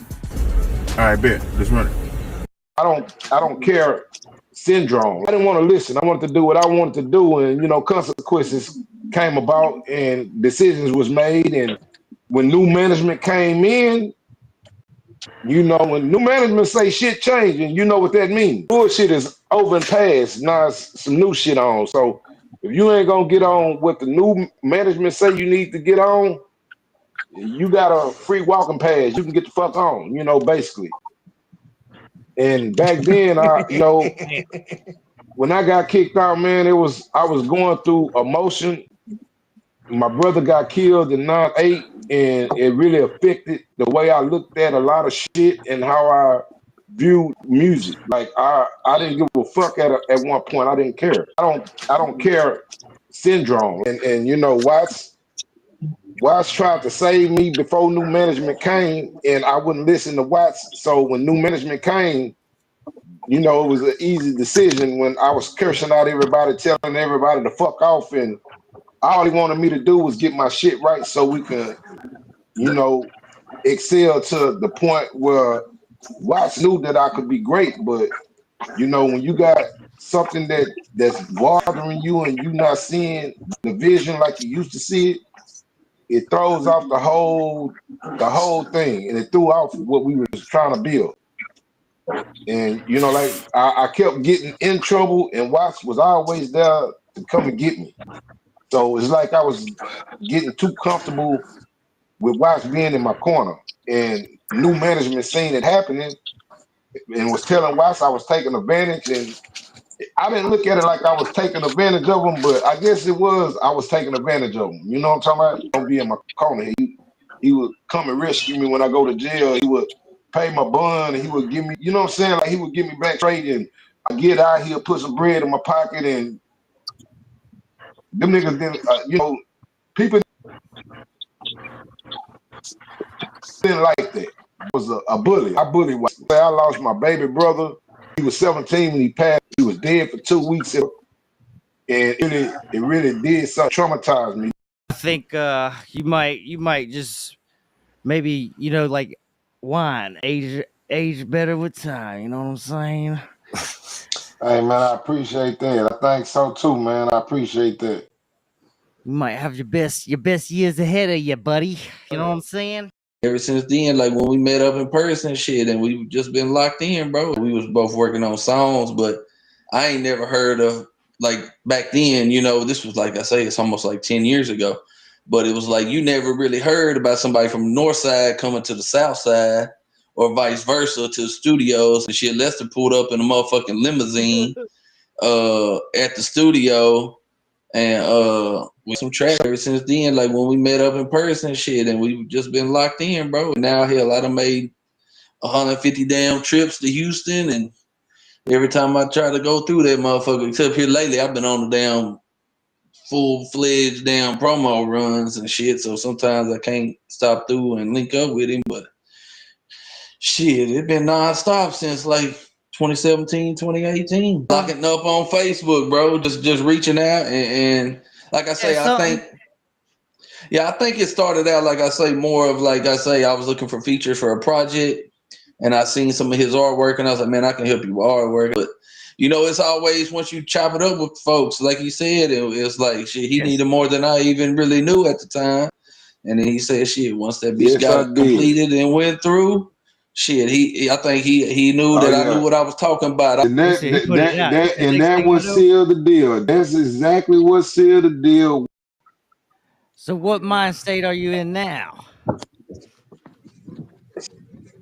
Say, man, I'm in a straight positive, let's go get it mind state. You know, like I say, when reached that, because you know, I was always affiliated with the movement of Swisher House, but I wasn't a part of the organization no longer. You know, like I say, when new management came in, all of me being in that light was done. Like, we not giving him the torch no more. He not gonna get the spotlight. It wasn't, like I said, it wasn't our decision. It was new management decision. So when I seen that I didn't stand a chance of getting back involved with the house like I used to be, I had to get on my A game and transition on my own to where now I'm gonna be a record label. I'm gonna try to give people an opportunity like Watts gave me an opportunity. I'm gonna open up some doors for some people like Watts open up the door for me. But I wasn't really affiliated because, like I say, here it is again. I'm on the outside looking in. I'm not getting invited to events. I'm not getting invited to studio time. Feel about that? The beat makes you feel a different energy, man. Especially gold bars. It like makes me happy, kind of like. He said happy. That shit makes me want to go get it back. Yeah, man, because I believe like music moves your soul, man, and that it just that instrumental alone kind of made me feel like happier than I was before. That's how when Shazam came out, that's how I started shopping my tracks. But the way the industry set up now, it's so easy to check because you know you got apps like Shazam that let you know, like if you shopping for beats, you can hit that Shazam while the beat playing, and Shazam gonna let you know, hey man, this is a sample, this is instant X beat, this is not. They gonna let you know. See, that's what I used to do. That's how when Shazam came out, that's how I started shopping my tracks. I shop my tracks solely through Shazam. But now that I work with Bass, see, I know Bass, he don't sample. I mean, he'll do a sample, but he'll replay that motherfucker. But you know he'll replay a sample. He might use a sample the beginning to structure the beat, but when it comes down to finalize it, he'll replay it. So it's not a sample no longer. And you know where it's coming from, and you know it ain't out there.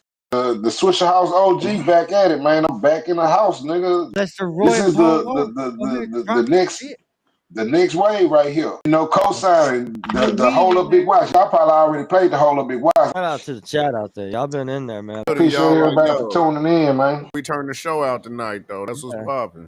What the fuck? Did you write? Why he was gonna use your hypeness because he sold them off of you, but he was gonna use your name because he sold them to make extra money off of your name. He said that since I'm not gonna use the beats, can he resell them and get the money?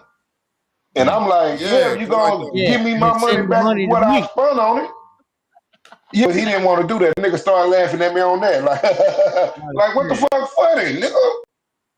Did you I even spent money on all those tracks and I didn't use one, and you being funny? Get out your feelings and get to some money. Broke you shouldn't say nothing, cause we let the bag talk. We let the bag talk. We let the bag talk. We let the bag talk. We let the bag talk. Broke and you mad.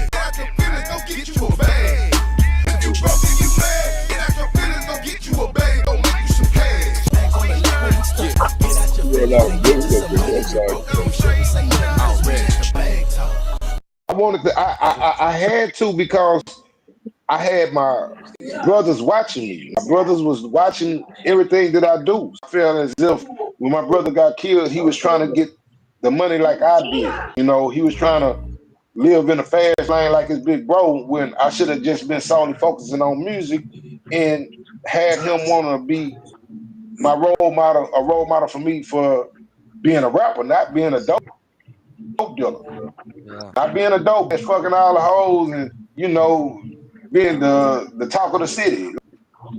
For being a rapper that got his mind on, hey man, this business, I'm finna get to this here. You know, once I got past, I can't never get past losing my brother because I think of my brother always. Like, you know, I still think about the good days, the time that we spun together. He was 17 when he got killed. That's all I got is those memories. I keep pushing because of my brother. You know, he believed that I was gonna do something big in the industry, and it's not too late for me to do something big. Motherfuckers don't like ODR. What the fuck, man? ODR are one of the most hated, man. I'm telling you, You got a fan in the comments that says, "Is this an ODR interview or what? Shut the f up." Goddamn. They want to hear him. That's basically what they said. I had to laugh about that. Sorry about that. Oh, you good? All right. We get these little whack motherfuckers every now and again. Yeah, every now and again. Shit, let them be. People be people, man. It don't matter what kind of. We accept y'all whack ass motherfuckers too. We accept y'all. That's right. We neutral as fuck, man. I don't give a fuck. You can say Thanks what you for want. watching. Make sure you like and subscribe. Stop unsubscribing after the show. Put some blue magic in We be roasting and doing a bunch of foolish shit on here. I'm like the comedian. Me and Kai do comedian shit on here. We be just joking. You had your bag, I said your cornrows was rolled a little too tight in that one video. I wasn't looking at the screen at first. And I heard loosen that shit up. Put some blue magic in that shit. Loosen that shit up. I was like, damn, that's a different Joe right there. For real. That's the old bag right there. Love it. I like Tim McGraw. Billy Ray Cyrus too. Don't tell my heart. Well, Tim McGraw's daddy was the pitcher for the Chicago Cubs. Just don't think you'd understand. Rudolph, that's me every day. You see that lint roller you just had? Yeah. Every day. What we doing over here, bro? Damn. He said, damn, I stay. I put some deodorant Just like that. That's me before I go to work. Let me know when you're done. My old lady got some Can you? cats. I don't even know Since how many you guys got are in it, no more. can you My still lady, get the cat samples lady. off of old albums, or is it a hard problem to do when you're producing? Is it harder to pull up samples? Is that half the issue? Yeah. I mean, I guess you got to get a hold of the person if you want to do it legally. Yeah. My producer has all of my fucking all of my media and my fucking samples and like all my songs and shit. I'll be like, yo, bro, I'm ready to do a new song. That song, bitch, to go in one of my songs and clip out an area and use it for the hook. Yeah. I haven't done that before. I want to try that. Yeah. You know what I mean? That's the one thing that Hit us rap up, KI. has over all the genres. Yeah. I mean, that's the thing that rap has over all the genres right now is hooks. I mean, that's the thing most artists like rock, country, metal really needs to pay attention to rap and the hooks they're doing. Because rap's hooks, in rap music, the hook is everything. I mean, it's everything in that. And that's my love of rap is the hook. We get older, we get wiser, and we start learning that, you know, everything ain't other people's fault. You know what I'm talking about? Everything ain't fault. You know, like I said, I had to take ownership. I had to take accountability for getting myself put in the situation where I was kicked out. Because, you know, being the first member with the real genuine love that Watts wanted to see me be successful, because it was genuine. It wasn't Watts was pretending that he wanted me to pop. He really wanted me to pop before my brother got killed. You feel me? He wanted me to pop before, but you know, I was in the dope game at first, and I had to find a way to break away from that part, because you know, who don't want the easy money and to live like a boss? Who don't want that? I had to break away from that. Who the fuck is you? And you know, like with bass, When I came in through Beethoven, I met Beethoven. I actually met Beethoven in 2020. I met Beethoven in 2020. When I met him, I was doing a feature for someone. And when I came in, I did the feature, and Bass, like, I guess he never knew who I was. He didn't know me. So when I came in and I jumped on the track, and to him, he never heard nobody come and kill his beat like that. So he was like, damn, man, who the fuck is you? You just came and did some shit like, nigga, I never heard nobody eat my track like you just did. I'm like, well, shit, that's just what I do. Man, we need to work. And first thing I asked him, I was like, well, how much you charge for your beats? Because I like the beats. And he started naming prices, and he was like, man, it started off at this price and started off at that price. He said, but you know what? With you, he said, man, you just come through. I'm going to work with you. You feel me? When you heard Bag Talk, you like the production on Bag Talk alone is bananas. Maybe this is the song you need to figure out who Leptv.Live is on. This is like an introduction to the people who never heard me. Like, damn, I never heard of Leptv.Live, but that made me want to listen. That song made me want to listen to Leptv.Live. Like Bag, when you heard Bag Talk, you like the production on Bag Talk alone is bananas. I swear to you, it's the system. Playing it on live is different. It's a whole different vibe. Like I say with the when I say with Bass, this whole album, he produced this whole album, bro. Like I promise you, no disappointments, none whatsoever. Every track sounds different. You thinking that he's the same producer that produced all the song, all the tracks gonna sound alike? No, sir.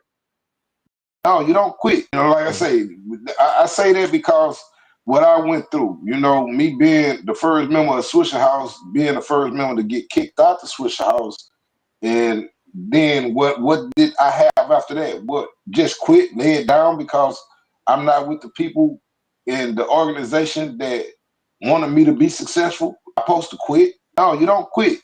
You keep pushing. You keep through all the bullshit. You know, like I say, everything ain't gonna be perfect, peaches and cream. But if you believe in your craft and you work hard at your craft, eventually something will pop. So, you know, just keep pushing, man. Now, when I get what I want, I'm gonna give you 150. Like, he told me 100.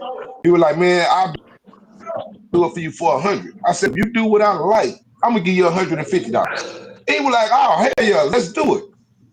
So, like I said, I went and got him a pack of cigarettes and 2 old E40s. He went back to my house. He sat in there. He drew some shit. I told him, I said, I want to like this, do this. I want the roof to be this and that. He'll do it, and he'll show it to me. What you think? I'm like, man, I don't like that. That ain't it. He'll tear up the paper and start a whole new one. He'll draw that. What you think about this? I don't like it, man. That ain't what I'm saying, man. You got to make this like this. I want the roof to be sideways, like there's a party going on in the house. I want it to be like it's jumping so hard that the roof about to blow off because the music is playing so loud. And then I want that blunt because we the Swisher House. I want the chimney to actually be a blunt smoking. You feel me? I want it to look the way I want it to look. And he was like, I got you.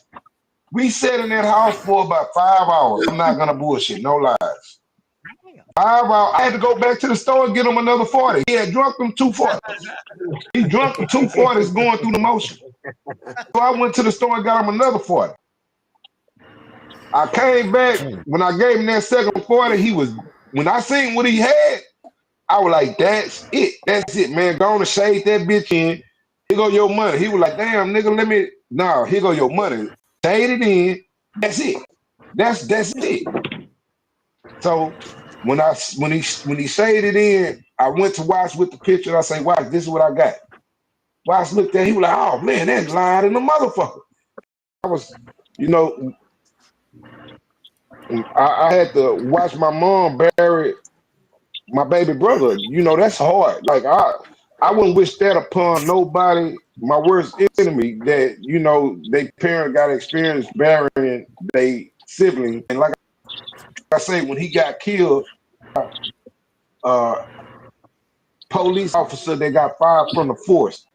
and they tried to make it like it was self-defense. So, you know, the system is so corrupt that whatever they say on the paperwork, that's what they gonna go by, not the truth. You know, hey man, you don't know how many times I wanted to go and shoot up the police station. I wanted to go shoot up the house that the police, because it was in a house. You know what I'm saying? Like, the police but now got fired from the force because he was taking dope from.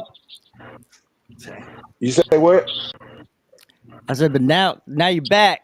I was gonna say now you're back, and you can make like you can do it for him. Oh man, as always for my brother, man. Like I'm blessed to be in a position that I'm in, to be back working with Watts, because like I say, 98 to 2001, I wilded out real raw, and I had no conscience. I cursed people out. I disrespected people, and I'm talking about the people that love me, put me in a position. Those wasn't the people that I should have been handling the way I handled. But you know, when you're going through things in life and it's unexpected. You know, I wasn't expecting my brother to get killed. That wasn't something that I was prepared for. So I dealt with it differently. It really messed up my mental. So that's how I came in contact with Watts, because with Difficult, because at the time I was working on a song on Mother's Day for my mom. I was doing a Mother's Day song, Hey Mama, and I needed a singer on it. I was gonna go and put auto tunes on my voice, because I can't sing worth the shit. Like, I try to sing and I sound injured, like an injured animal or some shit. But I had reached out to him, and he was like, "Yeah, man, I do the hook and I do a bridge or something." I'm like, "You know what? Yeah, I'll give you a bridge." When he came to the studio and laid the bridge and the hook, I said, "Man, I got something else for you, man. I want to do something else with you." Because the song that we did, the Hey Mama, it came out beautiful. Man, after I got kicked out in 2001, I was bitter, man. I'm not gonna lie. I was bitter, and I felt abandoned. Like, you know, I just lost my brother, and I was going through the motion, and you know, I felt abandoned. But then when I look at the facts, like how should I feel abandoned when Watts was always there saving me when I was getting in trouble? Every time I went to jail, he was bonding me out. He was paying my lawyer fees. He was paying my probation fees. How can I be upset with somebody because they tired of my bullshit? I had to open my eyes and say, man, you know what? I gotta make this right. It's not their fault. It's not Watts' fault that I did what I did. So I can't be great if I'm hating somebody who gave me an opportunity to be great. Because Watts gave me the opportunity to be great, and I got fondled, man. What was your memorable performance you had over the years? Do you have any crazy stories or performance you'd like to share? Look, when you say performances, hey man, we first the second wave with Big Pick and Big Tiger, and yeah, when the wave that the world knew before Mike Jones, I'll say. We had a show in Bryan College Station for my boy Big Red. It was his birthday, and we did a concert that day. And I was drinking, of course, you know, we was drinking, and I got pulled off the stage, man, and I got fondled, man. Like, it felt actually good too, because I still remember the way I was feeling when they pulled me in the crowd. The girls was just all over it. That was like, I'll never forget that moment. Yes, I got fun. They was grabbing parts of. Look, I had one with a nut, one with my piece, and hey, man, it was a fight. I was praying that they weren't gonna pull it apart, but they kept it there. They just wanted to feel. Yeah. He said, my shit died. I still got all my shit. I'm cool. Yeah, it was still intact. It was still in the right place, man. I don't want to be in it. Take me out of it. You tell them you don't want to be in it, and you'll be in it. So that's the key, huh? Reverse psychology. That's what that is. You said you didn't want to be in it. You know better than that. No, I tell you straight up. You already know. You know I don't sugarcoat shit with you, Joe. We got a relationship where I'll be straight up with you. Nigga, you don't like it. Oh, well, you'll get over it. Just like you be straight up with me. I might not like it. You be like, oh, well, you'll get over it. And that's what we do. We get over shit and move forward. That's a good relationship to have. I ain't no grudges. I don't hold no grudge with you. You don't hold no grudge with me. That's why we cool. We all be dealing with life, so you know you just gotta let shit play as it play. Play it as it is. Maybe if you're on the road, man, maybe we can get a show on the road if you got good, connection. You got some time, man. That'd be cool to connect while you're on the road. I got some country type music. Hell yeah. I'd love to open up for y'all. Shit. There, man. I used to open for a bunch of rap bands, and I loved it, man. Like you'd roll in and you got them dancing, you know you have something going good. You know, because they weren't expecting somebody to come out in a cowboy hat. Music's music, man. I always say, like, there's a drum beat of the human spirit, and that's what that. You know, it don't matter what you're saying or what instrument, it's the drum beat of the human spirit, and that's what I like. You know, that's what I like to. I mean, that's the one thing that rap has over all the genres. Yeah. I mean, that's the thing that rap has over all the genres right now is hooks. I mean, that's the thing most artists like rock, country, metal really needs to pay attention to rap and the hooks they're doing. Because rap's hooks, in rap music, the hook is everything. I mean, it's everything. And that's my love of rap is the hook. That was my Master P or Pastor Troy? I would say Troy. Master P would be for me. Troy. Yeah. Mystical or Busta Rhymes? Busta Rhymes, without a doubt. See, I'm a mystical baby. Yeah. I respect that, absolutely. What about what about pop music?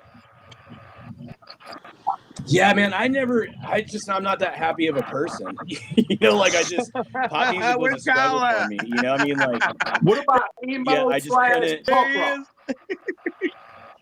Oh, without a doubt. I mean, like emo and punk rock were definitely around when but I got to see 9 Inch Nails with David Bowie, you know, in concert in the 90s. I mean, so like that emo, I love The Cure. I love all that stuff that came out of Britain at that time.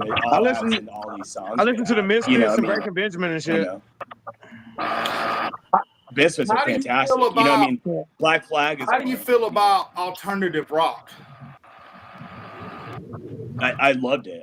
Like in grunge. I played in grunge bands in the 90s and toured in the 90s in grunge bands. So I loved alternative rock. Yeah, I mean I started playing alternative shows in 1994. You know, and I wrapped them up like 1999. But I loved it because it had so much mix of everything. You already said Rage Against the Machine, but what's your favorite new metal band? Oh man, I can't do much of that. I keep going back. There's one album I continuously go back to, even no matter what metal's on, and it's Cowboys from Hell from Pantera is one that I love, and the other one's Metallica's Black album. Like I just can't beat Metallica Black's album, you know. But like metal music to me now is just it's in a different category of what I like, and that's just me personally. Taste is good. Yeah. I've done it like we go duck hunting a lot, and like we'll hit it before we go duck hunting, and it's not the same. You know, I mean, it just doesn't. You know, it's. Y'all got Waffle House up there in Colorado? We have them. Yeah. I mean, they're not like the ones in the South. I mean, they're not. Those are definitely. Oh yeah, they're just slinging chairs around here, cuz. Yeah. Look at that waffle area. You know, that lady done took so many chairs, she just reached up in the air and waved that bitch out there and sat it back down. Another one, we was in not us was in it. We were there, and it was this big crazy at one time, and it was like right by us. Another time, there was this big shooting in Austin, and we was in the club. This was like 2019, right as COVID was starting and shit, and there was like it was in Austin, Texas. There's a big old shootout, and they were like shut all the clubs down. They locked everybody in all the clubs and stuff. And so me and my homies, we in there with all our straps and shit. They let us go to the car, and we was in there with the owners of the club and shit. And he had this silver fucking AK out there. It was crazy. Growing up, was you a shady baby or was you a bubble baby? What do you mean by that? What is that? Tell me. Did you listen to Bubba Eminem? Sparks? Like, Or or Slim did you Shady? listen to Bubba Sparks? What's that? Bubba Sparks or I Eminem? can't hear you. Broke up. Oh, Bubba Sparks like or Eminem? I mean, I like Eminem because primarily I like Dr. Dre so much. All right. You know, I mean, that was my Master favorite P thing. or Pastor Troy? Yeah. Have you guys ever been to a Waffle House sober? I mean, like, all the time. I mean, like But if you sober catch at like me 1 in the anytime morning. at I'm a big fan of Zaxby's myself. Yes, I have been sober at 4 in the morning. At a Waffle House? I had got off third shift and I was It don't hungry. taste as good. Like we go duck hunting a lot, and like we'll hit it before we go duck hunting, and it's not the same. You know, I mean. I'm singing out the window, playing my guitar. Hell yeah. If I can make Denver through the dark tomorrow, I should be in your arms. In your arms. Don't taste as good. Yeah.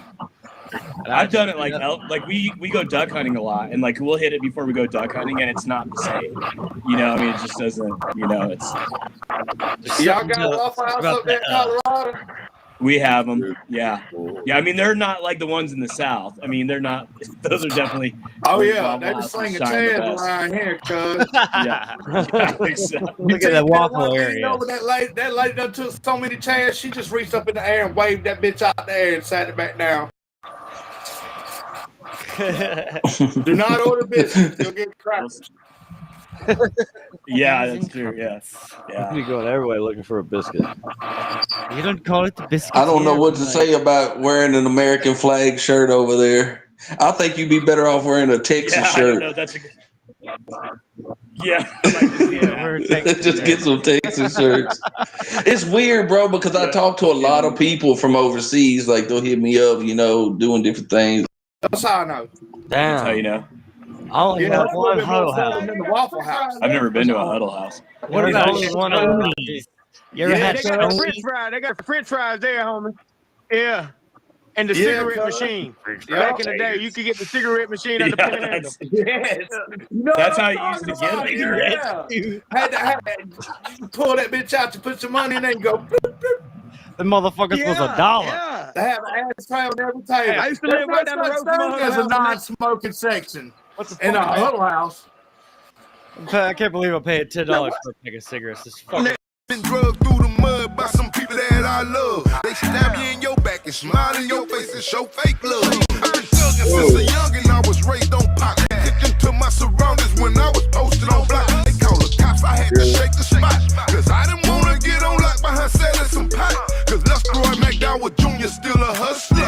Came up from the struggle, got in the game, made money double. Mama said don't never trust no soul, don't let them in your heart, they trouble. That bust your bubble when you're flying high, they don't love you. It's a shame that last year I lost my will to live. I went insane, I had to lay to rest my infant kid. What's one of your craziest performances you ever had? But like, I walked out to the parking lot, and this girl goes, "What are you doing?" And I said, "I'm going to call my wife." And she goes, "Well, those lead singers are always fucking married." And I was like, "Yeah, you know, like, what do you want me to say?" And she goes, "I go, but my guitarist is single." And she goes, "Oh no shit!" And she ran in and cornered him, and it was getting serious. Like, there's that shit that happens, you know. Like, we had a dude in Montana. He came up to us halfway through our set, and he was like, "Hey, you guys want a donut?" And we're like, "No, man, we're good. It's like midnight, you know. We're playing a late set." And he's like, "I make donuts for the musicians," and we're like, "No, man, we're good." And he's like, "All right." He's like, "I'm gonna put him behind the bar for you, and then like you guys can have him after the show." We're like, "All right." And then everybody from the bar thought it was for them, and they all ate him. And then like halfway through our second set, like everybody was feeling really good, and like the heads were going down. I was like, "Oh man, I'm glad I didn't eat that thing," you know. And so because he was just like, I don't know if they're edibles or something else. I don't know what he had in them, but like, I just didn't trust like some dude offering me a donut, you know. Yeah, he was persistent with that donut. Are you sure? Oh, well, I'll He's put like- him behind the bar. I was like, man, I watched those videos in the 80s when I grew up about not getting in the van and candy. Like, just, ain't got no Heaven's Gate over here. Another one, we was in not us was in it with, we were there, and it was this big crazy at one time, and it was like right by us. Another time there was this big shooting in Austin, and we was in the club. This was like 2019, right as COVID was starting and shit. There's a big old shootout, and they were like shut all the clubs down. They locked everybody in all the clubs and stuff. And so me and my homies, we in there with all our straps and shit. They let us go to the car, and we was in there with the owners of the club and shit. And he had this silver fucking AK out there. We had to put everything, but we was sitting there with him ready to shoot something in Austin. That them fools came to the club that we was at. They was like, "Fucking, y'all got some straps with y'all?" We're like, "Yeah, we come from the country. We ain't coming up here just naked." Hey, bro, that was, and then but they kept us there till like 3 a.m., bro. Here's the deal. What I love about Aerosmith. Aerosmith introduced Run DMC to half the white population in America, right? Yeah, and because he was falling off then. He was falling off before he got with Run DMC and did that Walk This Way shit. Walk This Way, and it took it to a whole new level, you know? And then and I think out of that, you got like Rage Against the Machine. You got some other bands that came out that crossed. Well, the Beastie Boys are really I was fixing to say, and you can't forget about Kid Rock in the early days and fucking Everlast or any of them. You know what I'm saying? Because they was all kind of. Well, I mean, I listened to Everlast when he was in House of Pain. I mean, I've been listening to Everlast since House of Pain came out. Like that's. And Everlast is an underrated guitarist too. I mean, he's a great guitarist. I think he's an underrated fucking artist, dude. I think he's got way more to offer than them couple of singles that blew up. Yeah, that's a legit statement. And House of Pain was a great rap group. You know, I mean, they were all on the same label as Cypress Hill and all those guys when they came out. I think, weren't they on Tommy Boy? Well, not exactly. They were on their own fucking shit, but what had happened was they had a beef with Cypress Hill because Hits from the Bong, they both rapped on the same beat. And then it was a beef. Yeah, it was an actual rap beef, and I guess they squashed it or whatever because they put Whitey Ford on a fucking feature on the one of their albums. Right. You know what I'm saying? So I don't know. Right. I think if I remember that story right, man, the label did it to him. They didn't even know. The label undercut House of Pain. I think that's a label issue if I remember that song. But you know, I mean, that's.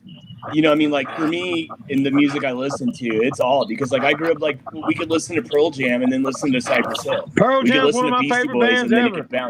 So better one of my favorite bands. I love about Aerosmith. Aerosmith introduced Run DMC to half the white population in America, right? Yeah, because he was falling off then. He was falling off before he got with Run DMC and did that Walk This Way shit. Walk This Way, and it took it to a whole new level, you know? And then and I think out of that, you got like Rage Against the Machine. You got some other bands that came out that crossed. Well, the Beastie Boys are really. What's your favorite like metal, like rap collaboration? Right now is Deftones. Right? Yeah, I mean without a doubt. I mean, but that's my band. Yeah, you know, I mean that's. I grew up on Deftones too, so yeah, they're fantastic. You know, I mean we're the same age. I like Deftones, but I love System, man. I love System and how they do that music, man. I love Limp Bizkit. I grew up on that. Stained, of course. Right. You know what I'm saying? Puddle of Mud, fucking. Right. I mean, Mudvayne. I mean, you know. Hell yeah.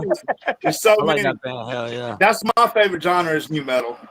So that's why I'm so adamant about, you know what I'm saying? I mean, Limp Bizkit, when they came out, just hit a home run. I mean, they just hit it so hard. I mean, like, Kid Rock came on good, but it took him another 5 or 6 years till he went like this. Limp Bizkit. Yeah, that probably Fuse Metal album was really fucking good. Right. It really fucking was. I mean, I got people don't realize that because you're like Kid Rock, Polyfuse Method. What the hell is that? We know Devil Without a Cause. This is before that. I know. Yeah. So what do you guys? Because this is always the question I like to ask people that are in rap is like sampling compared to scratching. I remember when fucking Limp Bizkit goddamn made it on TRL and fucked everything up. Did you see? everything. Did you see that footage the other day of Fred Durst hitting the drone? Like the drone was flying at the That's show, just and he's like, fucking "Bring it epic, closer." dude. He just took. If I ever get a big show like that and a Dude, drone he's flies white that beard bitch, as a I'm gonna motherfucker fuck now. that. He took that shit out quick. I'm gonna grab that son of a bitch and look at it Yeah. and be like, Just make sure I can get that SD card out at the end. I'll be happy with that. I'll well, be right obviously somebody did because I mean I seen the footage of it coming up on him too and going Oh, back. I ain't seen that. Oh, you did? Yeah, and all that shit was I haven't playing. seen They that. did it during break stuff, bro. Oh, Yeah, he really? reached out there and just tapped it with the mic. Oh, I thought it was a legit deal. Well, that's what you're That makes supposed sense to now. think. It's entertainment. Yeah, exactly. I fell for it. Yeah, I mean, I'm guilty as charged, you know. On that, so. I liked it. I knew better.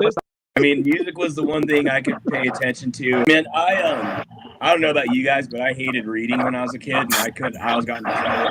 You know, like, and I always got in trouble. And music was the one thing I could.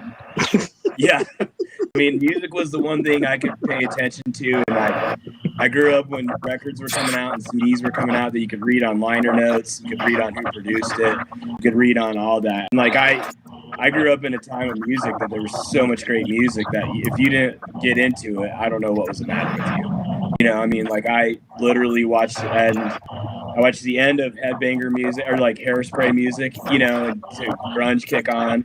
I watched from rap go from like dance rap and street dance to like fantastic rap that I loved growing up on. I mean, like I just grew up in the right time for music, and it was you had to watch a source to watch it, which was MTV, and I was a pure junkie for MTV. You know, there wasn't 500 channels to watch music on. There was one. You know, and you could watch Headbangers Bald and Yo MTV Raps and then alternative. What's one of your craziest performances you ever had? For me? Yeah. Yes. Oh man, I had shit. We had one. We did this tour in July.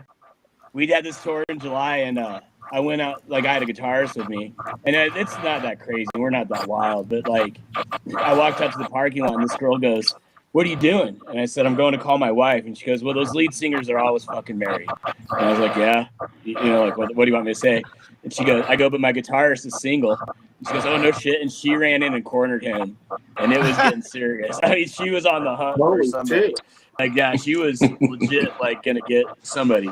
You know, but that's about it, man. I mean, like normal shit we get is like hitting a fucking deer, you know, like and trying to get to a show, you know, like blowing a motor and trying to get to a show. Like there's that shit that happens, you know. Like we had a dude in Montana. He came up to us halfway through our set and he was like, "Hey, you guys want a donut?"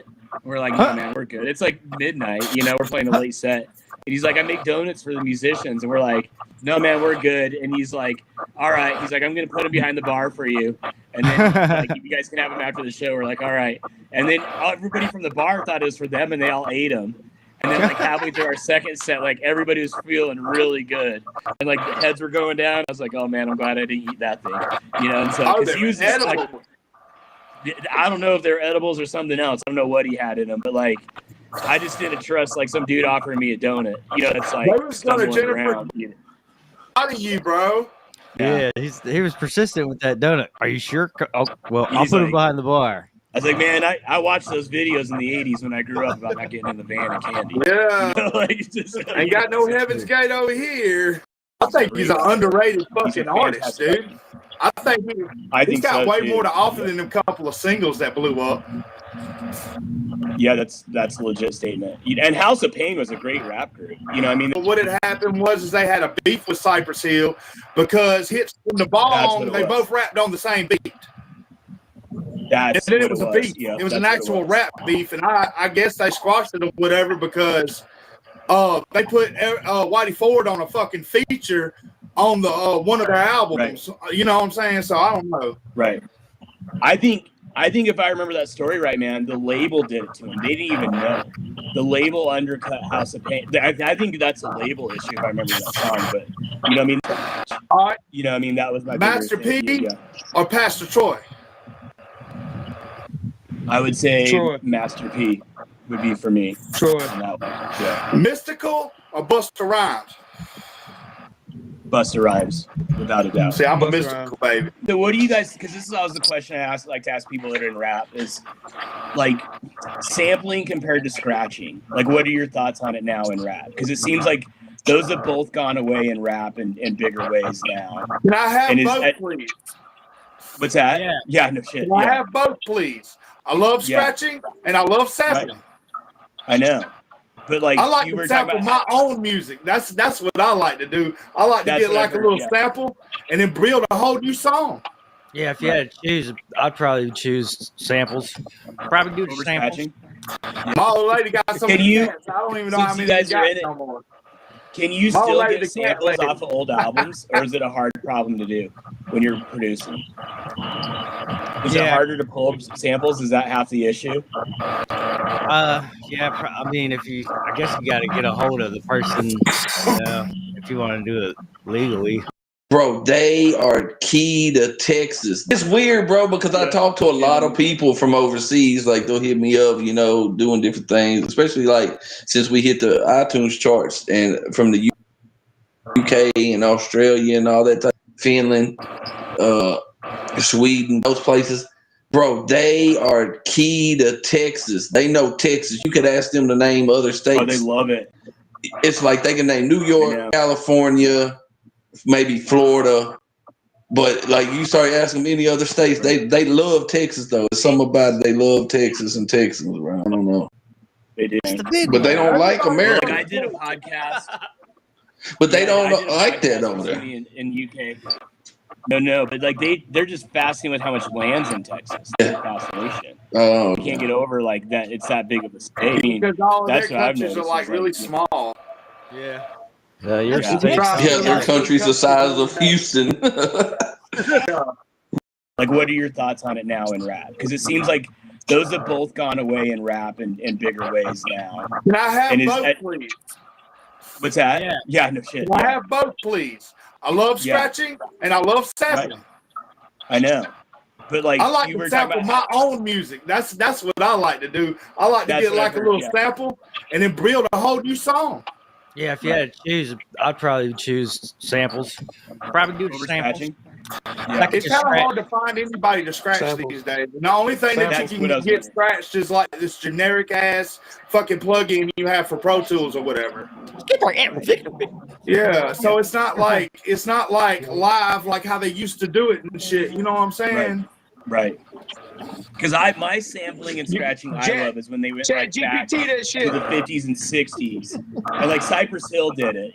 Like Limp Bizkit even did on some. I mean, there was Ice Cube did it. All the new metal bands had a DJ. That's one of the reasons I love it so much. Right, exactly, yeah. Slipknot, when they first came out, they still got the same DJ. They but did. That dude was sick. Yeah, they He did. was I mean, sick like, with it, dude. Corn fan. The one. I was a big Oh, Corn that was fan. good. Yeah, I love Justin Daniels Corn. fan. Corn was You fantastic. can't leave Corn out. I mean, that's everybody knows. Corn. Talk about it. Yeah. My bad. I heard something else. Corn. Yeah, I mean that first album Korn did was unreal. That was a great, Chutes and Ladders. That video when it came out just blew our minds. We couldn't even take it. And, like, we were playing shows. Gangbanging looking motherfuckers making that type of fucking music. It was unreal. I love it. I mean, that's the genre I'm in now. I love everything about it. Right. I mean, but I don't broke my heart. Not pop country. I'm not in pop country at all. That's What's your favorite country artist? Waylon Jennings would be mine, or like that. Boy, everybody says that, don't they, Chris? I swear to God. But I'll go back. I'll go back beyond that of like that whole era of him and the people. Waylon Jennings was a gangster, man. Yeah.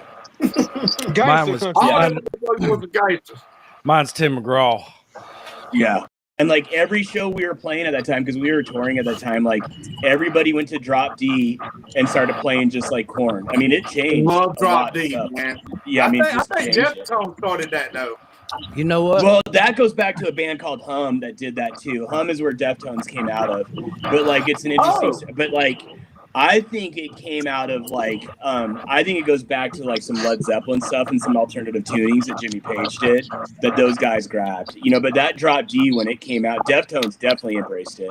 Limp Bizkit definitely used it. Stain, all those guys used it without a doubt. What do you think about country music? I grew up in Colorado. I was born in Utah. I grew up in Colorado, in this town called Boulder, Colorado, which I'm sure everybody knows about. And then I've been playing music since I was 15. I took 20 years off of music to help raise my 2 daughters with my wife. And then about 2 years ago, got back into it and just been on this ride. It's just been amazing and a great time to do it again. Second time in music, which is pretty fun and blessed to have. So I think that's important though, to keep it fun. You know what I mean? like you can't be that serious about it. Everybody like you got to imagine you're 13 years old again, just wanting to write a line that makes sense. You know, like you get too serious about it, you start putting yourself in a hole. You're not going to make any music at all. You know, no matter what genre you're in. You know. So what's some new stuff you got coming? We've been recording for 6 months, and this album comes out in October. So it's 11 songs, and like American Spirit, the one you played's on it. And we moved from like That shit's solo gonna be to fire. solo duo. We did them up. So there's bass players, drummers, fiddle players, pedal steel players. You name. There's a harmonica in it. You know, you name it. We added it to this album, and so we did slide guitars. We did not do a cowbell. That's the only thing we did not do. Yeah, we added all that in there. So, yeah, it does. You know, my hope for the album is it's like a roller coaster where you're doing this with your emotions and your feelings as you listen to it. So, yeah, I mean, it starts off heavy, then it goes slow. You know what I'm saying? October 23rd is when it is. Pre-order is, we didn't pre-order because we have a single coming out before it on the 14th. And so that wrapped up today up in New York. We recorded it in Colorado. It got recorded in Colorado, Nashville, Memphis, LA. So all those artists came together to record on it. We recorded in all those places. And then now it's being mastered up in New York. So we're pretty stoked about that. So we'll see if it does good. You know, as you guys know, if you can't make music you don't like, it's not worth doing. There's a final version now we're getting ready to release in October. But, you know, I mean, it deals with, it's a song I like, but it deals with that. You know, we have this thing in America right now where we want to build these like kids that are super brave and super risk takers. And to me, like, we don't pay attention that there's a downside of that, right? Like there's a side of that gets dangerous. And then we criticize these kids, their troubles and their menaces to society when we created them on our own. You know, so that's the irony of that song is we're like, hey, land of the free and home of the brave, but if we don't like it, you're a horrible person. You know, and that's what that song kind of touches on is like, what are we being responsible for that we're raising kids in, you know, kind of deal. And it's, you know, it's a self-reflection song of excess is what it is. You know, I mean, so the female character in it is truly myself. It just, you don't want to write it about some dude dancing in the, you know, like dancing around, you know, so, but it's about that excess we all live in, you know, that we have to hit a boundary line of like, this is where I stop. This is where I'm good. And if I push past this, then everybody thinks I'm a horrible person. But really, we create that on our own in the United States, in my opinion. That's just my theory on it, you know? Yeah. This man just had a whole custom hat made in the music video. Oh, man, yeah. Oh, yeah.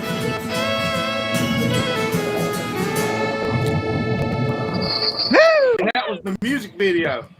Yeah. That's fucking right. It was fun. Yeah, it was bad. I had a good time on that one. What are you, crazy?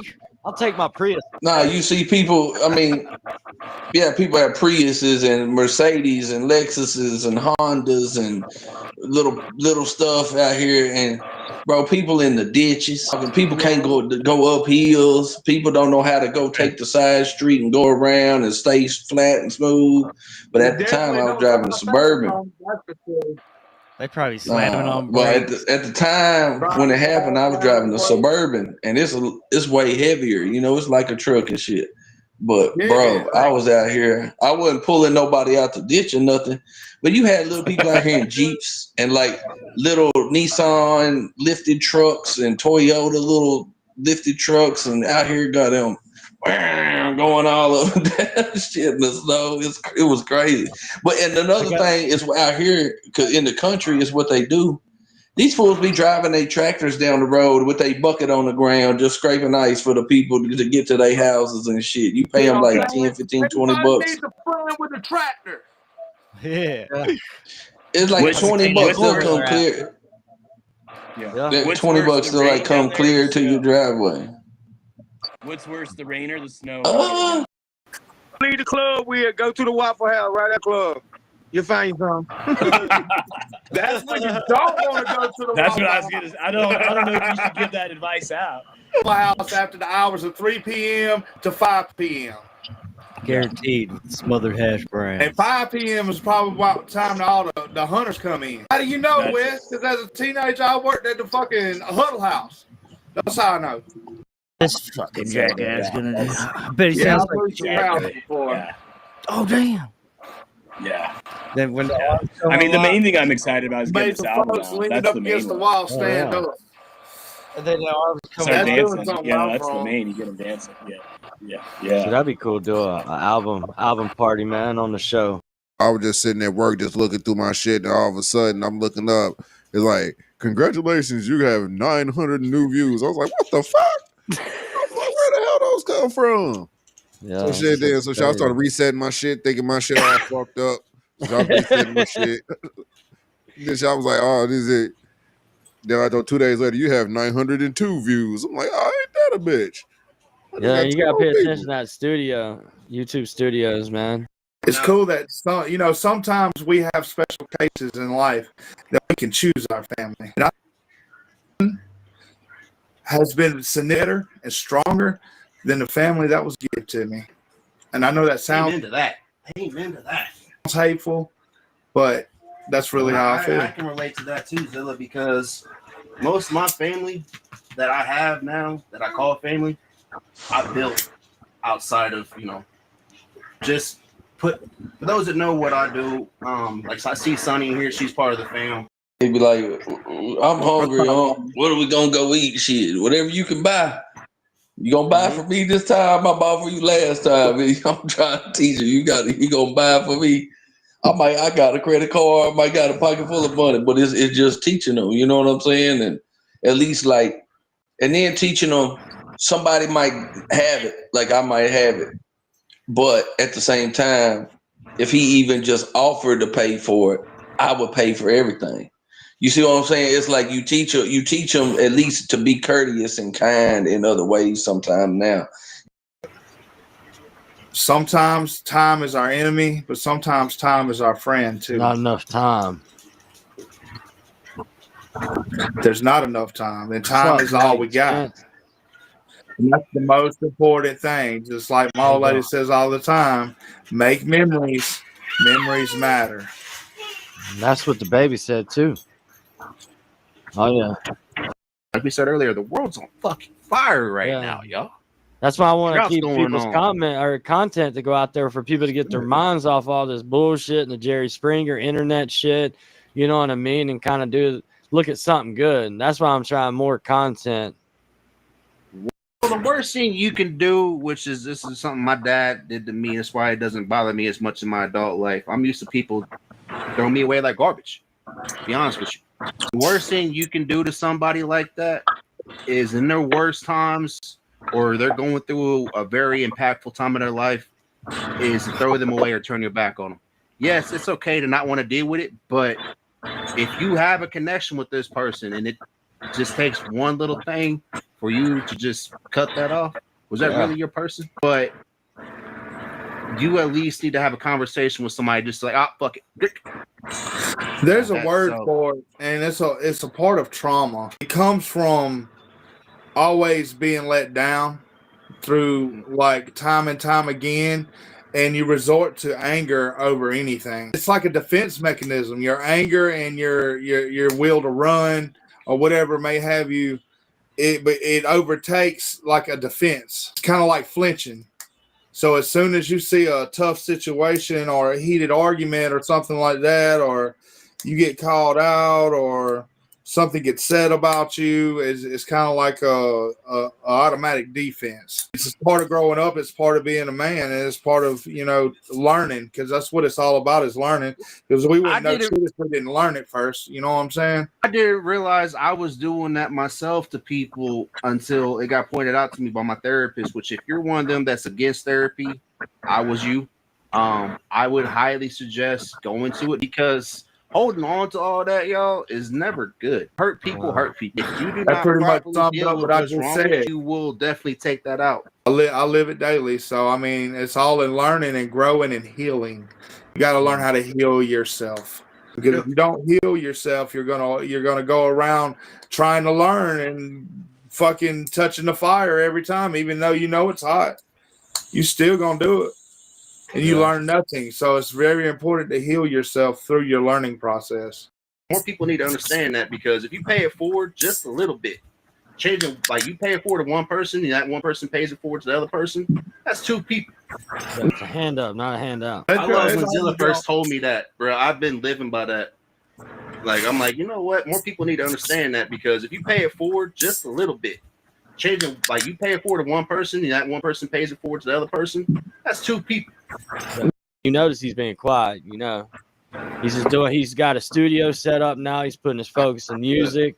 You kind of change the narrative sometimes to help somebody out in the worst possible times. Well, the worst thing you can do, which is, this is something my dad did to me, that's why it doesn't bother me as much in my adult life. I'm used to people throwing me away like garbage, to be honest with you. So the worst thing you can do to somebody like that is, in their worst times, or they're going through a very impactful time in their life, is to throw them away or turn your back on them. Yes, it's okay to not want to deal with it, but if you have a connection with this person and it just takes one little thing for you to just cut that off, was that really your person? These kids need a little bit. You being a nuisance, sir. You need a little bit of guidance out here. Yep. We all need a little bit of guidance. That's why the music's got to change a little bit, man. Yeah. Instead of shooting each other and beating each other up, kind of do something different. Go out and change the community. Yeah. Go out to these juvenile centers that have, like we were talking about earlier privately, about these kids that don't have moms, don't have a dad at home, don't have moms, don't have any structure at all. Show them how there's another way, especially if you've been that kid. You know what that's like. You don't want another you. You want somebody better than you. Yeah, that's not, you right about that, because even like out here where I'm at, like maybe an hour and a half down the road, they got like this boys' home. Bro, there's so many kids in there that need help. It's like, that's where I was thinking about going and doing like some type of mentoring program, or helping them do like some music type program that, you know, and adding to it and doing something like that to really help explain some of the stuff in the music industry and show them how you can really build and do some positive work. Shit, my mama threw ashtrays at me. Coasters, the little wood coasters. Yeah, them too. Motherfuckers was like frisbees or ninja stars. Motherfucker let them hoes go. I was a smart ass, so I mean, you know, I knew what I was doing. I knew I was up under my mama's skin when she acted like that. But the thing about it was, the locals got pissed because all these folks and influencers was coming from everywhere. It was crazy. And that much of a massive fucking gathering, it seems like our fine Air Force was like, fuck it. You know what? We're going to open the fence and let them in if we ain't got nothing to hide. You know, I don't know why they don't just do a tour. Do a tour once a year or some bullshit. Charge $100 a person, make some money. Fucking, and then turn around and give it to the school system because all these kids need it. They put the funds into something. That take care of the whole United States fucking school fund right there. I'm severely disappointed we can't get that same amount of effort to go and do something positive for some shit. Right. That dude got millions and millions of followers. People really went out there. It changed that lady's life with that restaurant out there, dude. Do a tour once a year or some bullshit. Charge $100 a person, make some money. Hey, man. Find the tunnels to Right Pat, which is in my backyard here. Yeah, put some damn real aliens in the corner. Yep, that's Alien from 1976. Right. Fucking, and then turn around and give it to the school system because all these kids need it. Yeah, there you go. See, put the funds into something. That take care of the whole United States fucking school fund right there. Yeah, that might actually help out multiple funds. Shit, they get my money, I'd go look at it. Shit. Me too. I'm getting a plane ticket there now. Shit. Kelly, you need to burn Elvis and Jerry Lee Lewis too. And I was trying to remind people that it's never too late. No matter what you think that you are, you can always be better. Where you're at now doesn't mean you need to stay there. Get off my computer, sir. And I would like to back that up with I have fathered children that didn't come from my loins, and you couldn't tell me no difference about me being their father and vice versa. So shout out to all the stepdads and stepmoms out there. It takes both of us. And as long as we do a good job, then that means we fulfill our purpose in life. So shooting each other and beating each other up, kind of do something different. Go out and change the community. These kids need a little bit. You being a nuisance, sir. You need a little bit of guidance out here. Yep. We all need a little bit of guidance. That's why the music's got to change a little bit, man. So shooting each other and beating each other up, kind of do something different. Go out and change the community. Go out to these Go out to these juvenile centers that have, like we were talking about earlier, probably about these kids that don't have moms, don't have a dad at home, don't have moms, don't have any structure at all. Show them how there's another way. Especially if you've been that kid, you know what that's like. You don't want you don't want another you. You want somebody better than you. Hey, I've been seeing all kinds of fucking clips, things pop up about that, and then how over in Europe they're having all kinds of riots and shit. Like the world's on fire right now, dude. Yeah, it sure is. They ain't trying not to talk about it over here. Yeah, I watched a video about some other sides I don't want to say from the Alphabet Committee has their own army, and they have weapons, and they're trying to, like, if there's a civil war, it's going to be between, I'll let y'all put that. It's not gonna be they got dildo shooters. What they got? Dildo shooters and anal bead nunchucks. What do they got? Hold on. Nah, this they is got the part of our some show, firepower, dude. This is the part of our show where Joe Weeds reads us the news in the last week because it's Tuesday. Remember, but he's gonna say it in his own way, and we just got to understand. If you get it, you get it. If you don't, you don't. Nah, they got firepower, dude. AR-15s with stickers with rainbows on them and all kinds of firepower, bro. Yeah. What's happening in the world today, Joey? Goddamn. They got some, rainbows and all kinds of stuff, man. It's crazy. I watched the video. I'll send that video to you, man. This is like a trans army. They're also trying to set. Grias, did you see what I just sent you on Instagram? I have not been on Instagram. Bro, they got them learning martial arts now. Oh, hell no. I didn't realize I was doing that myself to people until it got pointed out to me by my therapist, which if you're one of them that's against therapy, I was you. I would highly suggest going to it. Now, therapy is not for everybody. It was definitely not for me. I just got lucky, and my therapist was a former cage fighter, also had issues with his dad, and understood. I'm like, this dude, I just watched fight Anderson Silva, and he is one of the most humblest, respectful people I have ever met. And that's what made me realize, because I grew up around boxers my whole life. So always dudes feeling like they have something to prove. Bro, being around a martial artist was different for me. So appreciate y'all taking the time out to want to get to know, because if you're one of them out there that believes I'm a child abuser, you seriously do not know who I am. Because I am actually an advocate for abuse victims, because I myself had 16 years plus of abuse and nobody gave a shit. Like, I've had cops show up at the house when I was on the phone with my mom's and hearing me scream from my dad.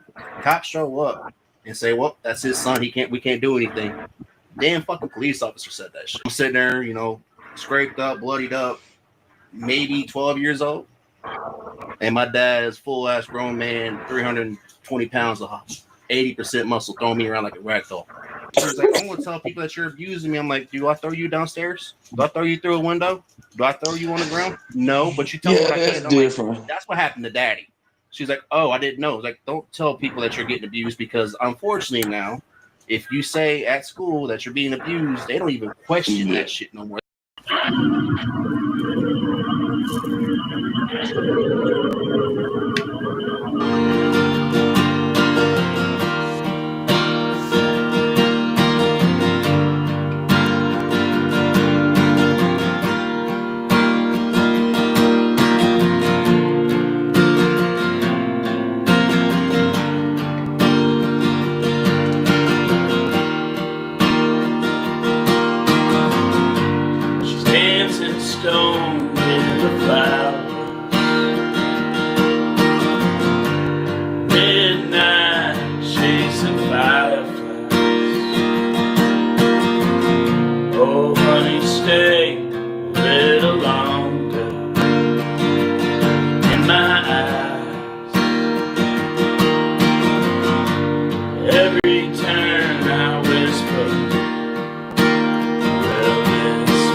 Next thing I know, I'm getting yoked up from behind. I break them off of me. Like, look around, like, don't fucking touch me. I'm backing up from him, like, dude, just leave me alone. I have people all around. This in the middle of the gas station at noon. And goes to touch me. He goes to grab me. I'm like, dude, don't touch me. Touch me again, put you to sleep. And he goes, does it again. Before he even gets close to me, caught him right there on the chin, falls. This dude gets up, says, I'm a police officer. I'm like, fuck. Next thing I know, boys show up, put my ass in the back of the cop car. Did not find out till I was actually there. That dude was undercover cops. And the night everything happened with her son, I got a phone call because my mom took my daughter to the local children's hospital. They had proof that my daughter's been touched by her son, and my ass completely lost it. Instead of doing the smart thing and making sure my P's and Q's were in line and doing what the doctor said, he said, all right, what's going to happen is there's going to be some cops to show up to your mom's house. I need you to be there and tell them what I'm about to tell you, which is that my mom's having emergency custody while we go through this. And instead, my dumb ass decides to get completely fucking obliterated because what I just witnessed that day and hearing that. I was sober for a year and a half up to that point, but watching all that shit made me kill a whole fifth of vodka and all kinds of other shit, plus smoke. I actually woke up to 2 cops and an investigator at my door that day. And what's funny about these 3 people, they were there to investigate me as being a possible pedo. And to come find out, I was the one that brought attention to their moms, both kids' moms' neglect on the situation. All 3 people lost their jobs because they tried to throw my ass in jail just off of what they fucking heard. And then when she moved to Indiana and tried to do this shit, I brought this evidence up. So did my mom. And they gave me shared parenting. And what I was supposed to do was get her to go and drop the charges finally, or go to erase it, because everything she said was a lie. But the look of her face when they granted me shared parenting after not being told how I can spend time with my daughter after I'm the one that raised her for 4 fucking years was all I needed. I didn't give a shit anything. I didn't care about anything. I didn't give a damn about me. Like, hold up, I get my daughter this weekend. We can go to the movies. I can go and do whatever the hell I want to and be a dad. So the fact that I just wanted to bring awareness to people that just because you might see that on my record, you might see my record, you might see some else's record that looks fucked up, you don't know what the hell that person had to go through just to get to what they had. But would I go back and do it again just to make sure that my daughter was safe? Absolutely. Like I say, me and Archie, we was writing the whole album back before I came to Watts and say, hey man, we want you to be our manager. And like I say, Watts was like, I don't want to manage nobody. What I want to do is I want to create a north side vibe like what the south side got. I just want niggas to come and freestyle. Man, you can freestyle. Can't just say, yeah, I can freestyle. He was like, man, that's what I want y'all to do. So like I say, for us to get our opportunity first, we didn't have no choice. You either gonna get in this, the only way you gonna get on the mic today is if you gonna go off the head.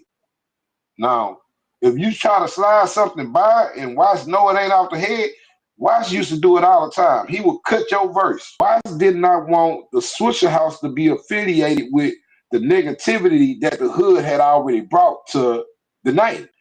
Swisher House don't need to add in to the insult. So when he asked me for a feature, I told him it costs. And he was like, well, shit. Right. See, he forget the beginning. See, the beginning was he was reaching out to me because he wanted me to do a feature. And at the time, that's how I was making my money through Facebook, through features. So when he asked me for a feature, I told him it costs. And he was like, well, shit, right. He ain't really have no budget to work with, but maybe he can help me do some things for the feature. And I was like, nigga, what can you actually help me do? And he started telling me I can do this. I know how to do this. I know how to do that. I know how to do. I said, man, just send me the goddamn track, man. Ain't shit. So he sent me the track, and when I did the song, I came to him, and we really had like a real conversation. I think it was just a bonding conversation to know that if he needed me, I'll be there in his corner, and if he needed, vice versa. If I needed him, he'll be in my corner. If he needed me, I'll be in his corner. Your release will be scheduled in a couple of days. Yeah. He said, damn. Once that happened, I was like, man, whatever you need, I got you. And he was like, well, shit, you'll do another song? I'm like, send it to me. And after that, that's what we've been doing. You know, that's the kind of relationship that we built. Like, I've been trying to get this shit out. I've paid somebody to put it out, and it ain't out. Man, fuck that shit. I spent my money to get it out, and it's not out. So Joe was persistent, like, nah, man, let me help you get it out. Just be patient. Just listen to me. Let me walk you through it. You know, I was like, you know what? Fuck it, I'm gonna listen. I'm gonna take my time. Whatever you say, I'm gonna listen. But soon as you show me you full of shit, I'm not gonna even answer your call no more. No, well, the artwork had a lot going on. The artwork did have a lot going on, and Joe had to change up some shit. It's, you know, it was like artwork surgery. I had to go on there and take. I went through that. It had single titles on the artwork and everything with the two singles on it. Like, oh man, you can't have them on there. That, you know, that's what it was an old CD school. It was like you don't need to put that on there. Yeah. It was like, and it had like all the features listed on it, and then some of the features wasn't even on the release. I lost my baby brother. He was 17 when he passed. He was dead for 2 weeks, and it really did something, traumatized me. Like I was trying not to put myself in no bad situation, and I was doing drugs that I shouldn't have been doing.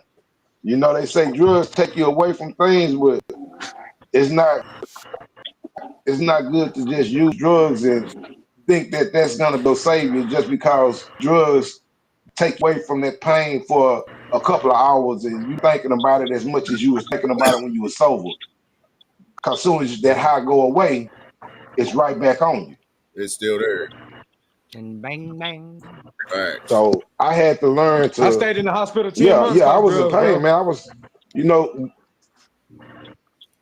I had to watch my mom bury my baby brother. You know, that's hard. Like I wouldn't wish that upon nobody. My worst enemy that, you know, they parent got experience burying they sibling.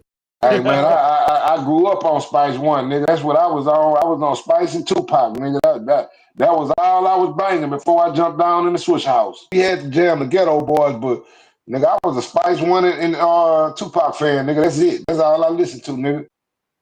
So I had Spice One Murder Show, Spice One 187. He wrote Spice One was the shit. Oh yeah, that's the 187 she wrote. That was the shit. That was my shit. That was my favorite Spice One tape right there. That was it.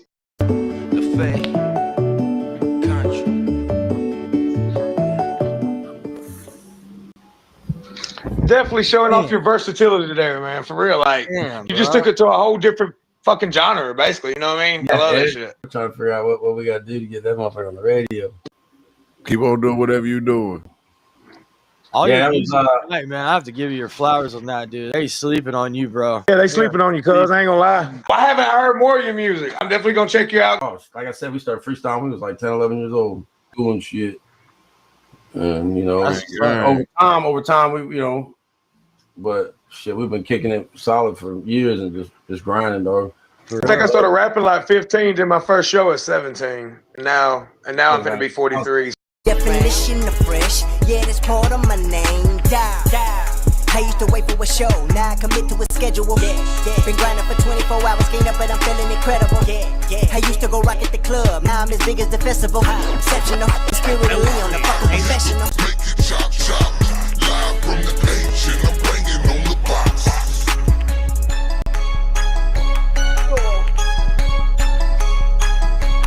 That's my favorite one.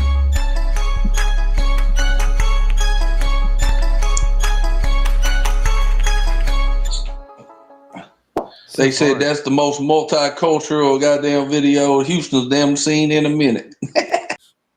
Hey, like I say, when you hear these songs in a system, don't be surprised on what it sounds like.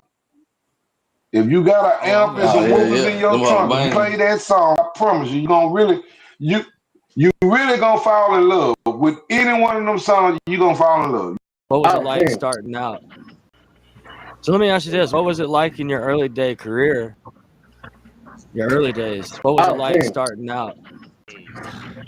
It was a whole lot of fun because I was fresh out of high school and the world was mine. Me, like, nothing could stop me because Watts gave me an opportunity back then because I came to Watts. When I Watts back in, I met Watts. I got to start off. Me and Watts met each other. I met Watts in elementary. I moved to Rosewood in elementary. Watts was already living in the hood. I was in 5th grade, but I didn't really genuinely meet Watts until like I got to middle school. So when I got to middle school, I kind of reached out to him and told him I wanted to rap, and he asked me like, "Hey, bro, Spin, you want to rap?"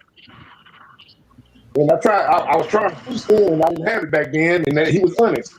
He didn't lie. He didn't sugarcoat. He said, "Man, you need to practice. You ain't ready yet." So that was middle school.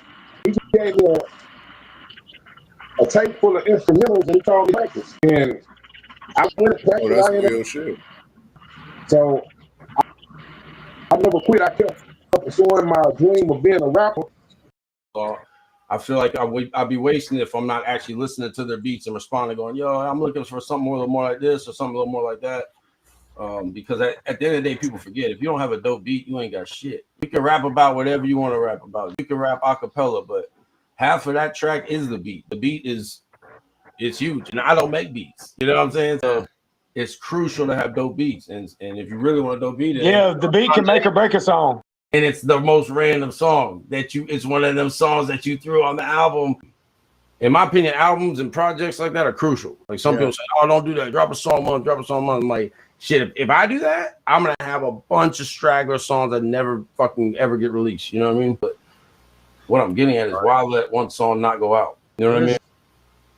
I love hearing somebody like when I go to a show and they say one song's my favorite song. And it's the most random song it's one of them songs that you threw on the album. You know what I mean? Might call it a straggler, but to them, that's their favorite fucking song. And I'm like, thank God I dropped this song. This person just told me that's their favorite song and they jam it every day on the way to work or some shit. You know what I mean? Yeah, I was going to ask you about your, like, what's your process? Do you work better in the mornings or late at night or out? Like, is there a different? I don't do much in the mornings. Yeah, late. I'm a night owl. So a lot of times what I do is, even if it's a night where I'm tired as fuck, like maybe it's been a long weekend and I had to go to work Monday, so now it's Monday night.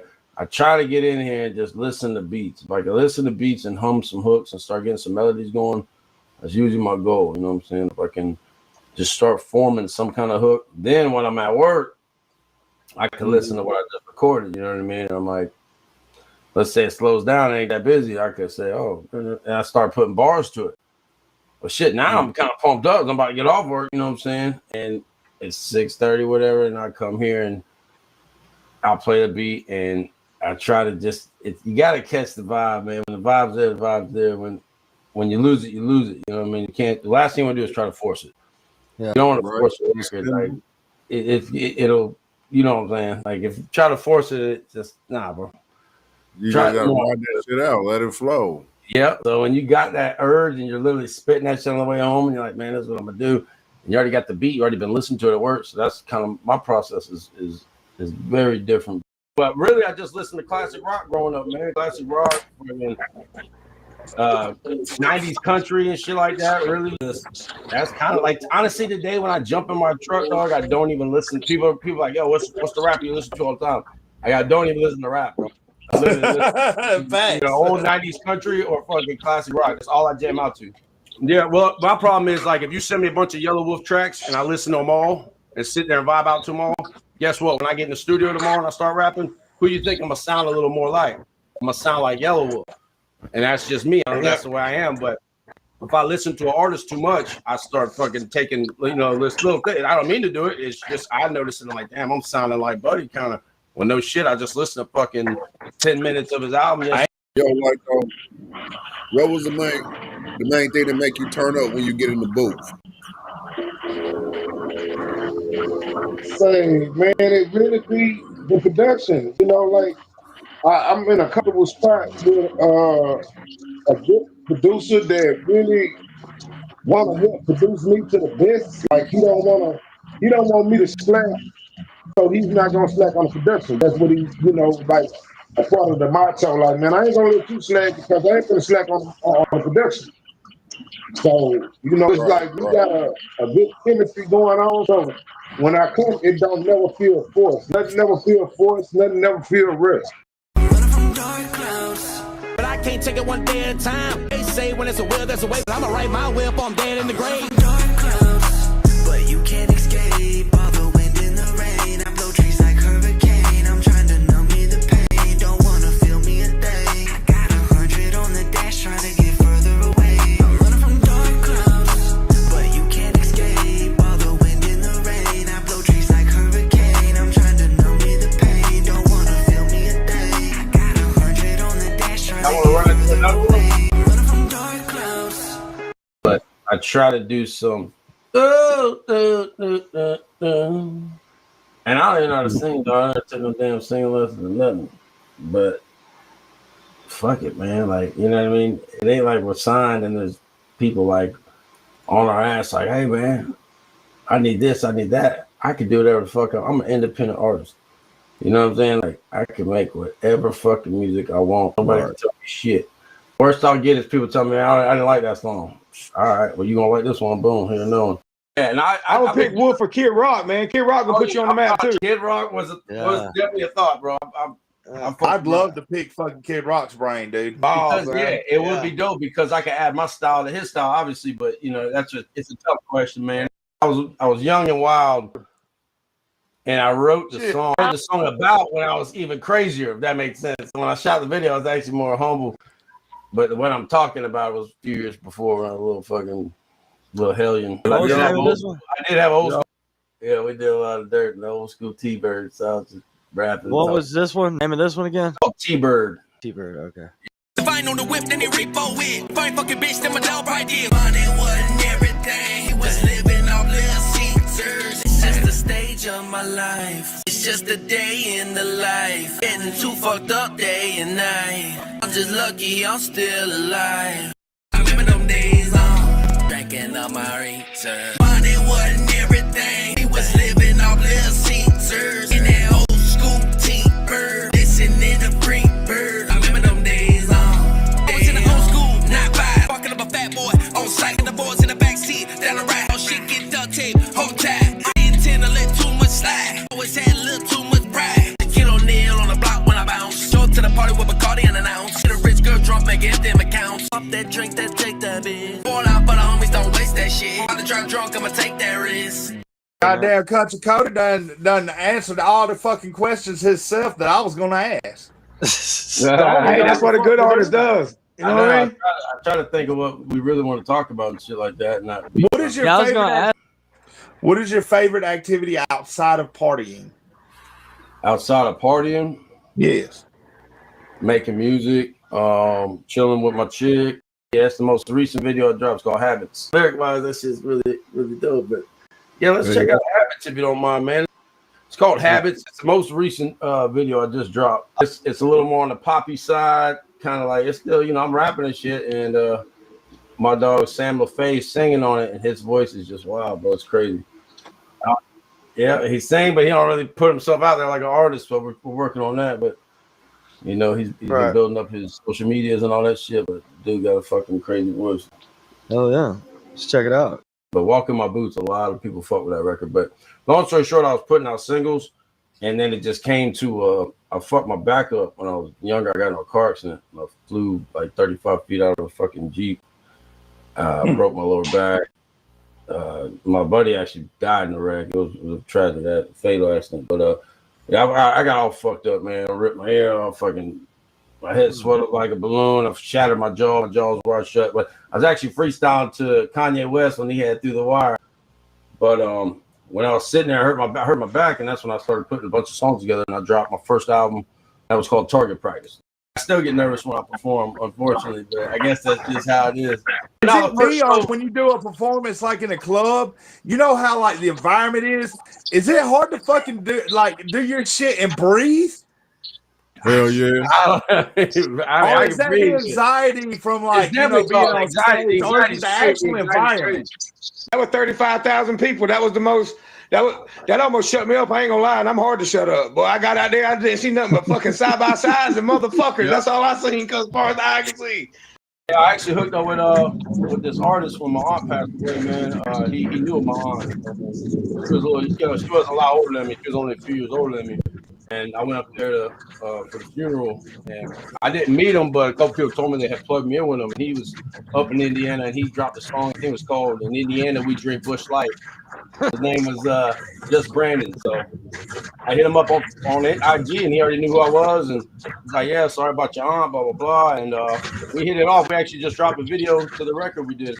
I will write you a badass hook. You know what I'm saying? I got a studio, you know what I'm saying, next to my room. That's kind of not why I did it, but in a sense, you got to. This equipment wasn't free. Like, shit, let's work. Right. I will write you a badass hook. You know what I'm saying? I was more talking about this song. Me and Cormier boys been just working, but you got a random artist hit you up, and so sometimes I'm in here just cutting random shit because, and my girl's like, "Oh yeah, I didn't know you was working tonight." Hey, I want to talk to them. So you hit me up, and you know what I mean. You really want me to cut a hook for you, cut a verse? Let's go. I'm about all.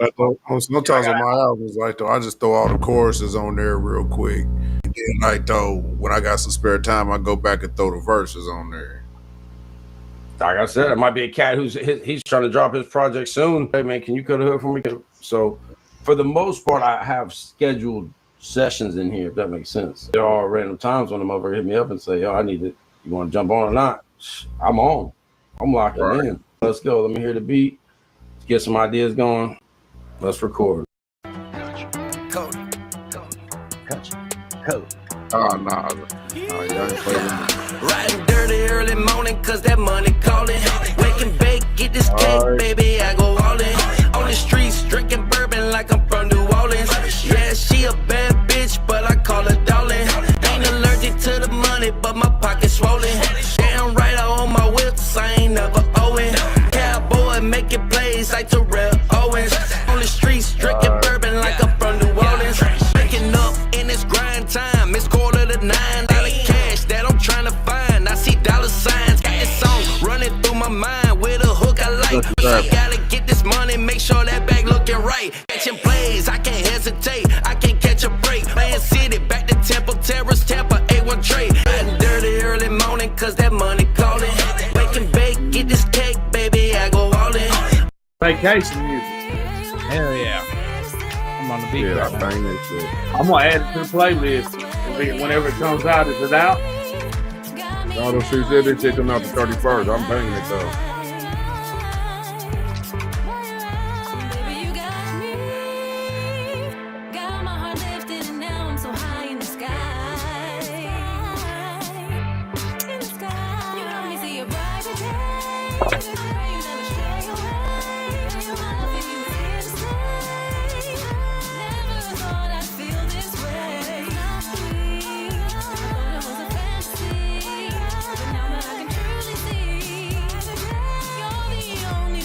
Yeah, I can cruise down the strip to this.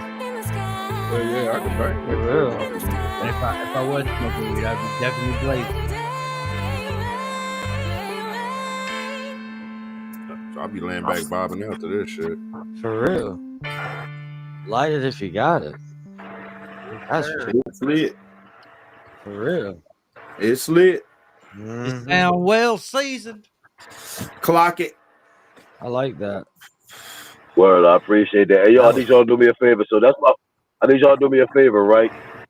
And anybody that's listening that's tuned in, you know what I mean? I want y'all to go to her Instagram, right? Not on no bloodthirst, like no thirsty stuff.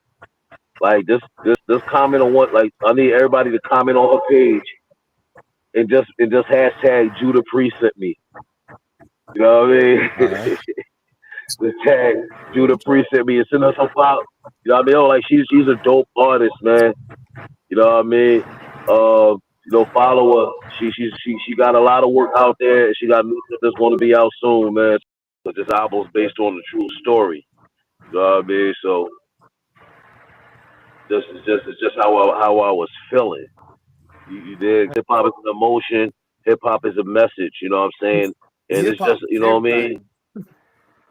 Long as you put your heart, mind, body, and soul into it. That's why I don't hate on these young cats. You know what I'm saying? With their music, you know, because this is their craft and this is their form of expression. You know, however they choose to express it, I mean, it's not up to me. You know what I mean?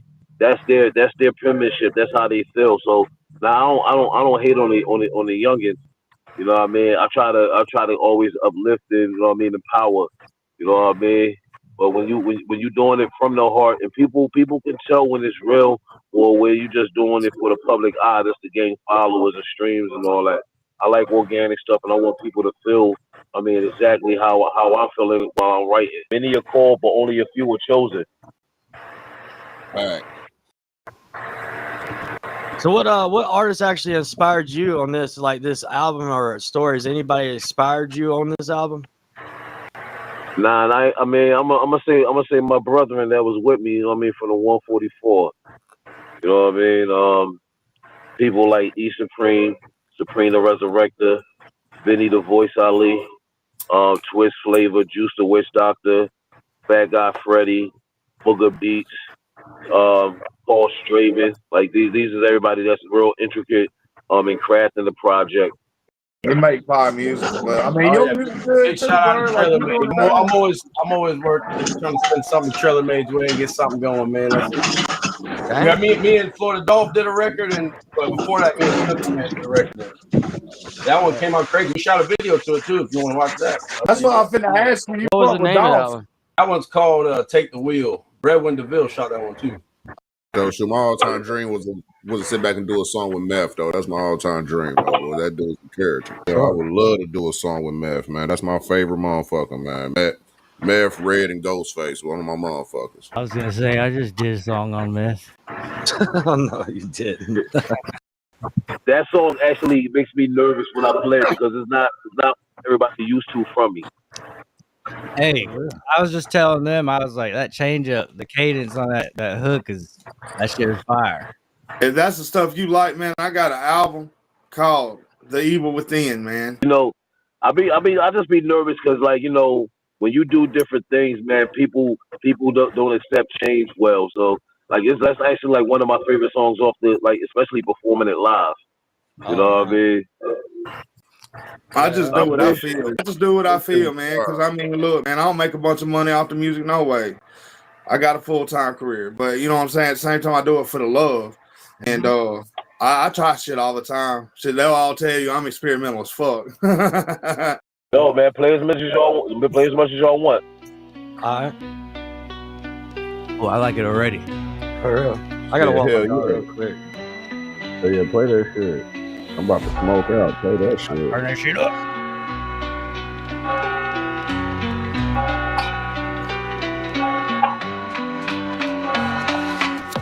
I gave them love, they gave me hate. I was searching for that helping hand in a pit of snakes.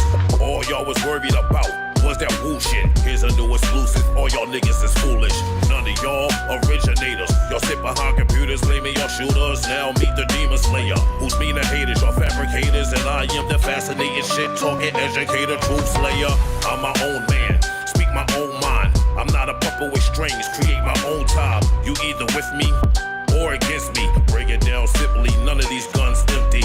Middle finger for those praying for my downfall. Who forgot the legacy? I'm way beyond y'all. Talking shit will get you nowhere. When the empire strikes back, you need your health care. He will lead you, follow people to the promised land. Let your sleepy hollow teach you. Don't be scared, he is here to protect you. Walk on my people, I am okay, hook got me. He will lead you, follow people to the promised land. Let your sleepy hollow greet you. Don't be scared, he is here to protect you. No evil, no enemy will ever reach you.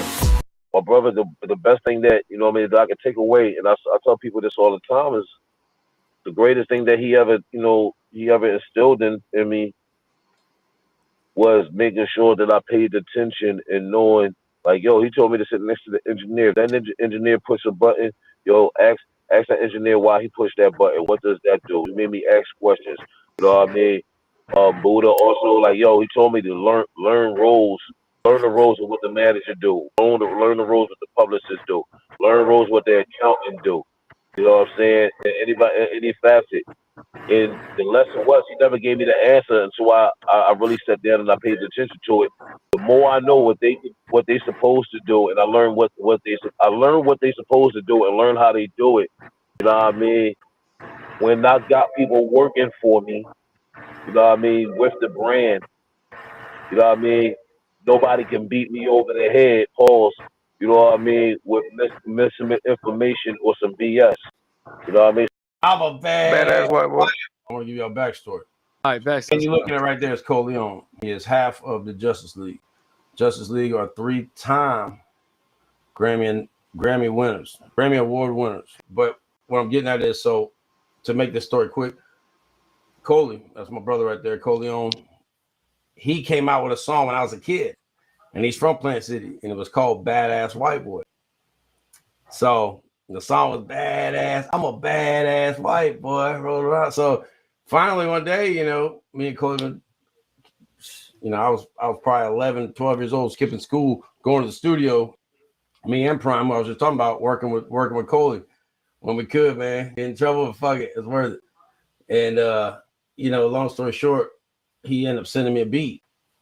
And what do you think the first thing I came up with on the hook was? I'm a badass white boy. I got a badass mullet, do you understand? And I never really told nobody about it because I feel like somebody was going to take that shit from me and cut the track before I did. And I was going to be fucking livid. So I was like, man, I'm just not going to tell nobody about it. And every time I did tell, like, some of my close friends, they loved it. The mullets are popping right now. You got to do it. Excuse me. No, I made sure the mullet was, you know, on point. Yeah. And I cut that record. Shout out to the Trillionaires. They made the beat. That's cat I knew growing up, and buddy he met at Full Sail where he went to school. And them boys are geniuses, man. You got one playing a fucking banjo or steel guitar while my boy's making the beat, and he's using live sounds. And it's I mean, some of the beats I rap on, man, I'm blessed to be able to rap on, if that makes sense. Shout out to the Trillionaires. Started from the bottom, there was nothing underneath. But that dirt, yeah, that dirt was there for me. Got it out the mud, yeah, that dirt was all I need. Started from the bottom, there was nothing underneath. But that dirt, yeah, that dirt was there for me. Built it from the ground up, what a sight to see. Got it out the mud, yeah, that dirt was all I need. Boots on early morning, get that grind. Green stack, big faces on my mind. Rolling up, cause I got to shine. Everybody wanna cuss, but I gotta get mine. I keep the block high till the sun go down. And he didn't say a word, he just did his time. From moving weight across the state to a federal crime. I got to stay up, cause it's my time to shine. I came up out the mud from the land of the pines. In the red dirt roads where we get that sunshine. Staying on my grind where them hustlers play. Dying in the country and there's no other way. Started from the bottom, there was nothing underneath. But that dirt, yeah, that dirt was there for me. Built it from the ground up, what a sight to see. Got it out the mud, yeah, that dirt was all I need. Started from the bottom, there was nothing underneath. But that dirt, yeah, that dirt was there for me. Built it from the ground up, what a sight to see. Got it out the mud, yeah, that dirt was all I need. Like it goes to a scene where somebody's like pulling, I think they're in a lunchroom, they pulling something out of an oven. You just hear a fucking drum dummy, and then the fucking, yeah. I was definitely there for fucking croissant shit when it popped up on Netflix. It's definitely around for that one. Which one? Because I forgot about that. I think you just, you know what I'm saying, you mixed it and shit.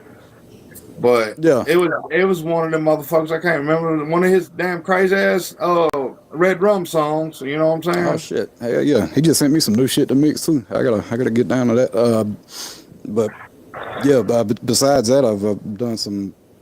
To help me and him both done did a couple theme songs for some wrestlers and shit. like Oh, the for real? instrumentals and shit like that. Mm-hmm. Oh, that's sick. A couple of indie wrestlers. Gonna be on the album was going to be a theme song for a wrestler, and then he quit wrestling before he started using the theme song. So we just put it on the album. That's right. Hell yeah, that's happened. Well, I mean, not the wrestler quitting, but like we had a couple of songs we did that ended up being. Oh yeah, Talking to Me started off. That was the theme song. That was the theme song for Joey Corbin or Eric Ragnarsson. Is that what it goes by now? Yeah, you had it right, Eric Ragnarsson. Eric Ragnarsson. Yeah, shout out Eric. Damn, his thing was Talking to Me for a while. Then, what the fuck was another one? And did irreparable damage to the wrestling industry. With y'all having a problem with that connection, ain't it? He done popped in and out like 9 I times. bet that shit got annoying as hell to him. They had to say what. Nah, the money you make. Hell no, because they still fucking saying it. Yeah, they still doing it, bro. He had to apologize for starting the shit. And did irreparable damage to the wrestling industry with That's that what I shit. was gonna say about Stone Cold earlier. Man, you realize like his run was only like fucking. It's crazy four too years, because he 5 wasn't years. like to today's standards. He wasn't that super badass. Everybody else stayed around for like fucking 10, 20 years. John Cena, fucking Hulk, The Rock. Like, no, Stone Cold shit, man. He was around like that. The run, the fucking Stone Cold Steve Austin run. That was like what, 96 to. He started the Attitude stuff. The Netflix documentary will tell you everything. Throw your nuts on live. I'll give you $1,000. Get out my car! Get out my fucking car! I'm a Marine. So, Mr. Would you do more like instead of music? Would you ever do any acting, like in like at movies, shows? I never even thought. Huh? Never thought about that. Never had anybody ask me that. Honestly, no one's ever fucking said that. Asked me that question. I mean, I wasn't trying to be. What's the worst case scenario? I suck, and y'all just like, right? This ain't for you. Like, all right, man. Now I feel like people is I'll doing go music home. videos. The way you were doing your music videos, I think you would be a great actor. I mean, like, here's the thing, man. Like, I don't agree with what he allegedly did. Like, there's a lot of politics behind all that. You know what I mean? I don't agree. I don't agree with anybody doing anything to little kids. Like, I can't go for that. But he still made timeless. He still made timeless music. And if y'all going to, like, what I say is, if people want to crucify him for what he allegedly did or didn't do, then you got to crucify those parents who brought their kids to him. You know what I mean? Like, that's the shit that I'm talking about. Yeah, real talk. Like, don't persecute this man because of his stature. You know what I mean? And who he is. Persecute those parents too because they are part of the sex trafficking. Like, you know what I mean? Like that's like you got to crucify them too. Yeah, for real. Yeah, all those motherfuckers should be locked up with them. That's what I said. But That'd be a lot of people. Yeah, it's cool, man. I was just saying, what you know what I'm saying? What was your highest played song? So, well, let me put it like this: if you tell somebody that never heard your catalog before, and they say, "Hey, check the song out," which one would it be?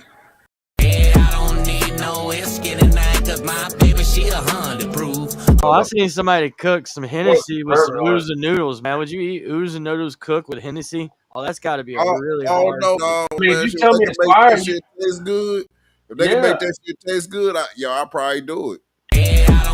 No whiskey tonight, cause my baby, she 100 proof. 100 proof. I mean, I know I'd love to love to do some shit with T-Pain one day. Who is somebody you would want to work with? Who do I want to work with? Yeah, who Rich have was you? just one, but that's, yeah. Let's see, like hypodermically, hyperbolically speaking, hypoallergenically. Fuck, I ain't never really gave that much thought, to be goddamn honest. This is a conundrum. I mean, I know I'd love to love to do some shit with T-Pain one day. That'd be cool. Here's the putting that in the fucking air, and hopefully that happens. Like T-Pain's one of the celebrities that and this is probably fucking stupid, man, but like I will actively avoid meeting him because I look up to that motherfucker so much, man. Like you never meet your heroes. Like I just know, like, I'm gonna catch him on a bad day. He's gonna be like a dick, and I'm gonna be like, oh man, fuck. Are you gonna be able to resist yourself? I'm trying hard. I was not expecting that. It's like, Man, that took me back to like, dang, Nightmare Before Christmas kind of shit. Bro, if that's his thing, he would love my Evil Within album. That's hell cool. yeah. That shit. I like when people change up their cadence and shit. Try different shit like that. I've been thinking of a way to rap like nobody's ever rapped before, and I can't figure it out. Yo, though, for real, that's the same thing I'm on, man. I'm changing up my whole motherfucking rap thing, bro. That song actually makes me nervous when I play it because it's not everybody used to from me. You know what I mean? Favorite part about that song is the story behind the sample. There's actually not a sample in it. I had made a fucking damn.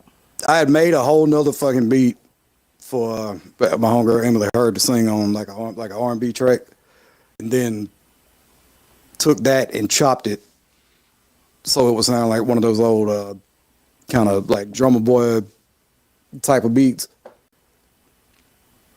Like the way it ended up, and then the vocal runs and shit in the background. That was actually fucking me pitched up and fucking sped up like a motherfucker. I had sang the shit. I mean, shit. That's pretty impressive. That you did all that shit on your own though. So I mean, that's even more impressive. So. Oh yeah. What the hell? The other one, the next one I sent, that's just got a fucking sample in it. But And samples are good too. But I mean, it's just more because it's better. Like you're just super talented, man. Appreciate it, man. You still use a pen? Shit, nah, man. Yo, I'm gonna be honest with you. I'm mainly on my phone right now because I'm always in transition. But when I get in time to, you know what I mean, to pin something down, you know what I mean, I go ahead and do it because you know. Yeah, I was just asking. I didn't know. I mean, I write on my phone too. So I mean, most people do. I was gonna say, if you really using the pen, I was like, that's fire, my guy. Like that's old school. That's cool. Yeah, that's old school. Yeah, like I still do it. I still, you know what I mean, every now and again, you know what I mean, just to keep it sharp. You know what I mean. I do that. Nothing wrong with it, you know. I think the phones is just easier. It's just a new way of life of doing things. Hell yeah. It is. About look up anything. Drink it. Was that the? That's what I snorted. Who snorted that?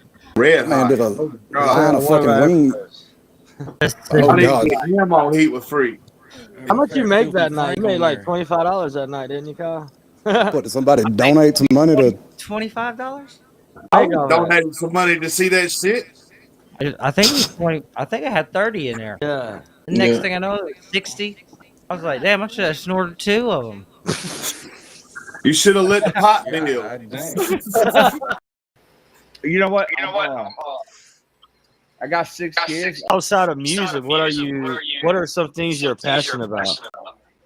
Nothing except music. You a liar. You passionate about something. You know what? I got 6 kids. I really wasn't the best dad for 4 of them. They're grown now, but I have a 4 and 5-year-old. So I'm really passionate about being involved in their lives. And, just trying to right my wrongs, man. So I feel that.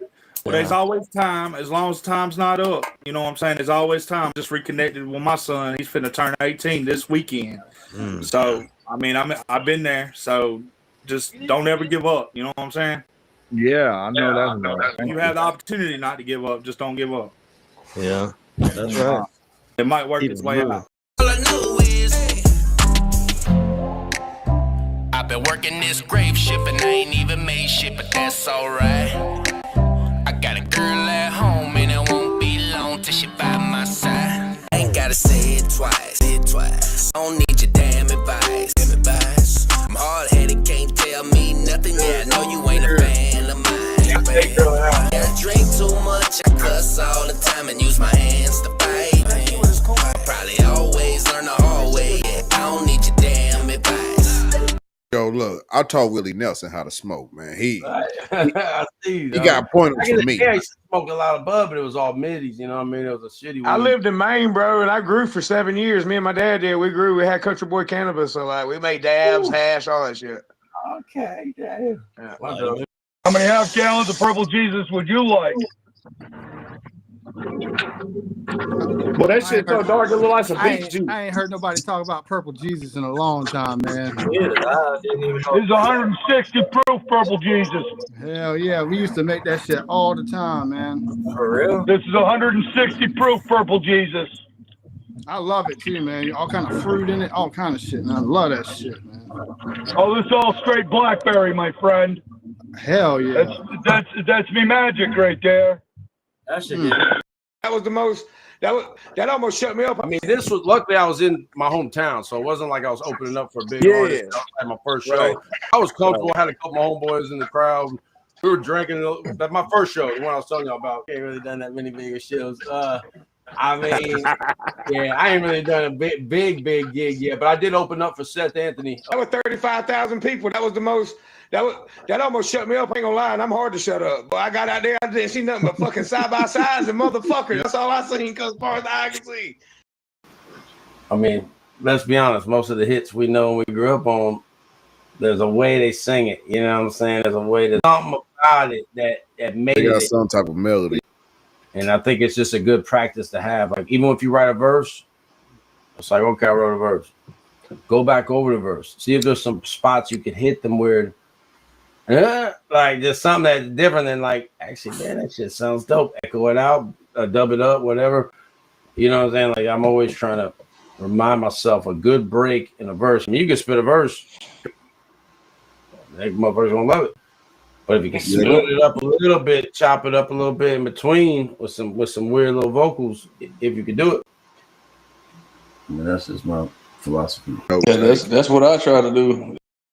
So we try to do funny shit in the video, like having a goat on a leash. Try to make it a funny track, a funny video. I mean, in a sense, the whole track has humor. You know what I mean? Like, it's something different. Gotta have fun with it, bro. Like, each bar I wasn't being serious about, like, my mullet, but I was, but almost trying to be humorous about it. You know what I'm saying? In the video, we just try to copy that energy.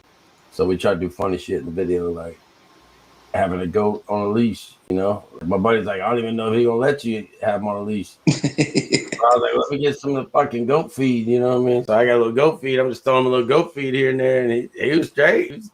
Next thing you know, I got to go on a leash. I'm rap my verse. That's hilarious. Yeah. Hell yeah, man. But you know, obviously there's a lane for this shit. Country rap's huge. I mean, let everybody know who you are there, Country Cody. I'm just you know, a country rapper from Tampa. Been doing this shit for a few years now. I mean, I've been rapping since I was a kid, but kind of switched into the whole country rap lane a few years back. And I mean, I don't know.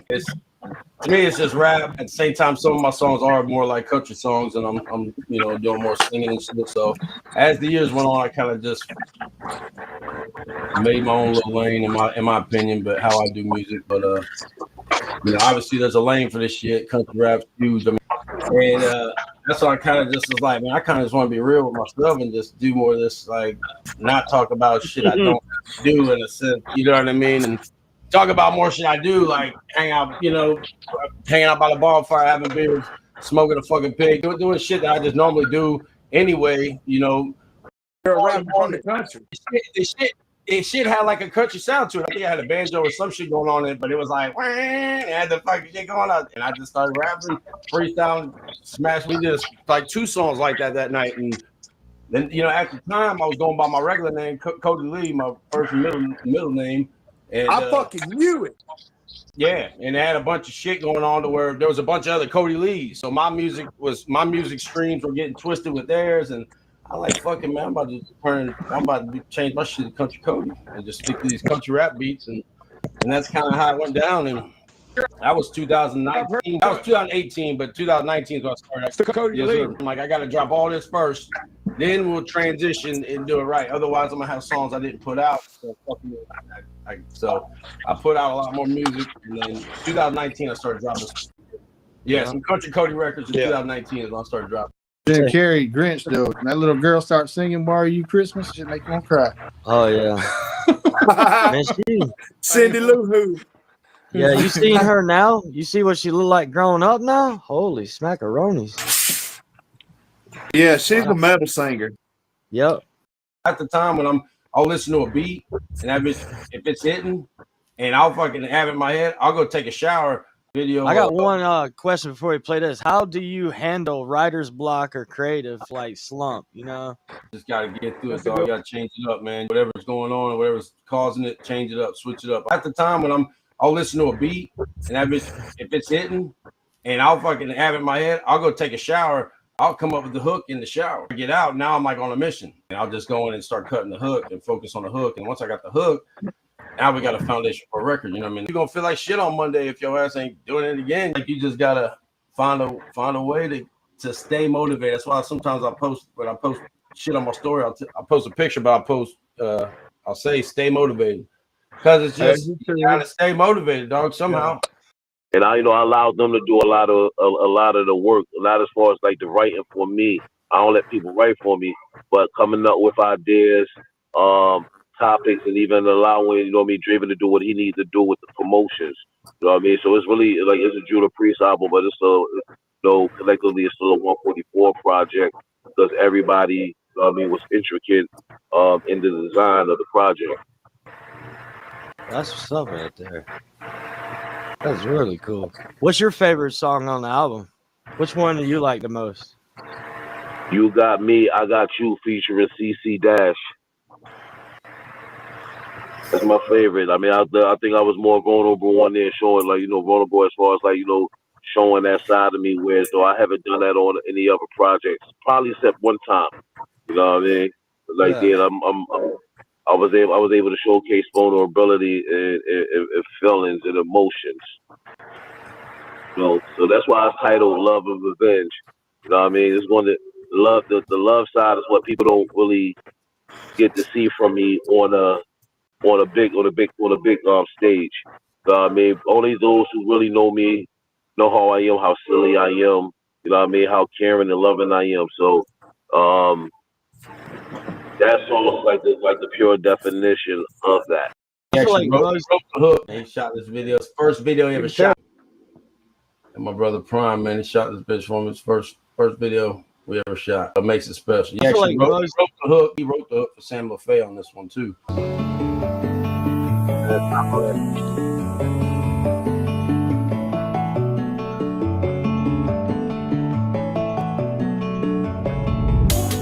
I told myself I stopped drinking, that's a lie.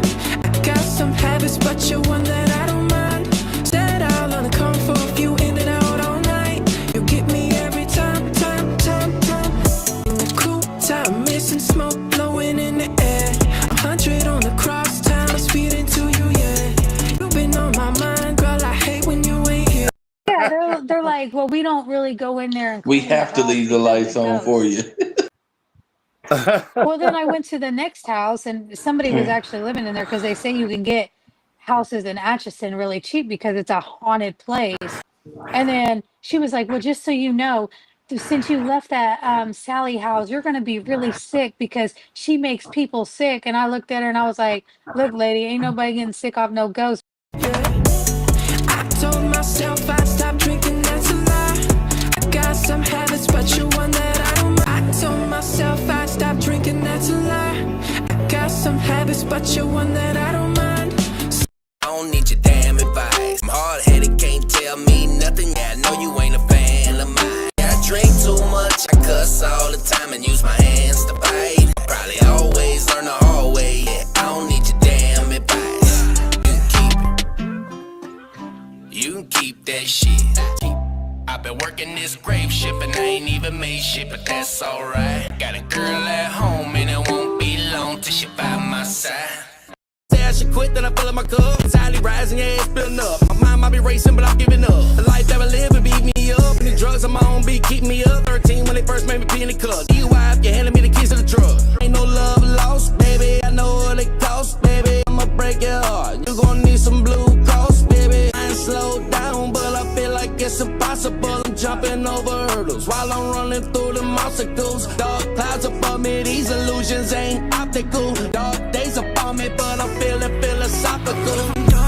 Heart beating, but I feel like I can hardly breathe. No piece for a spot to reef. Now she ain't praying, but she on her knees. Keep lying to myself, and I don't know why. Looking in the mirror, saying I'll be fine. Oh, got me paranoid, playing tricks on my mind. Would think I'm drunk, driving, I hit that line. Ain't trust no lady, can't love no bitch. Heart broken in half, or something I can't fix. These habits gon' kill me, but I just can't quit. Going out smoke, I need one more zip. I'm still thankful for the air I breathe. Know someone's watching over me. Try to hide the pain so nobody can see. I dug a damn hole, now I'm in too deep. I need to relax for a relapse. Take a deep breath, lean the seat back. Shit too real, I wish I was lying. All up, my man, she already crying. Face myself, goddamn it, I'm trying. I like. Yeah.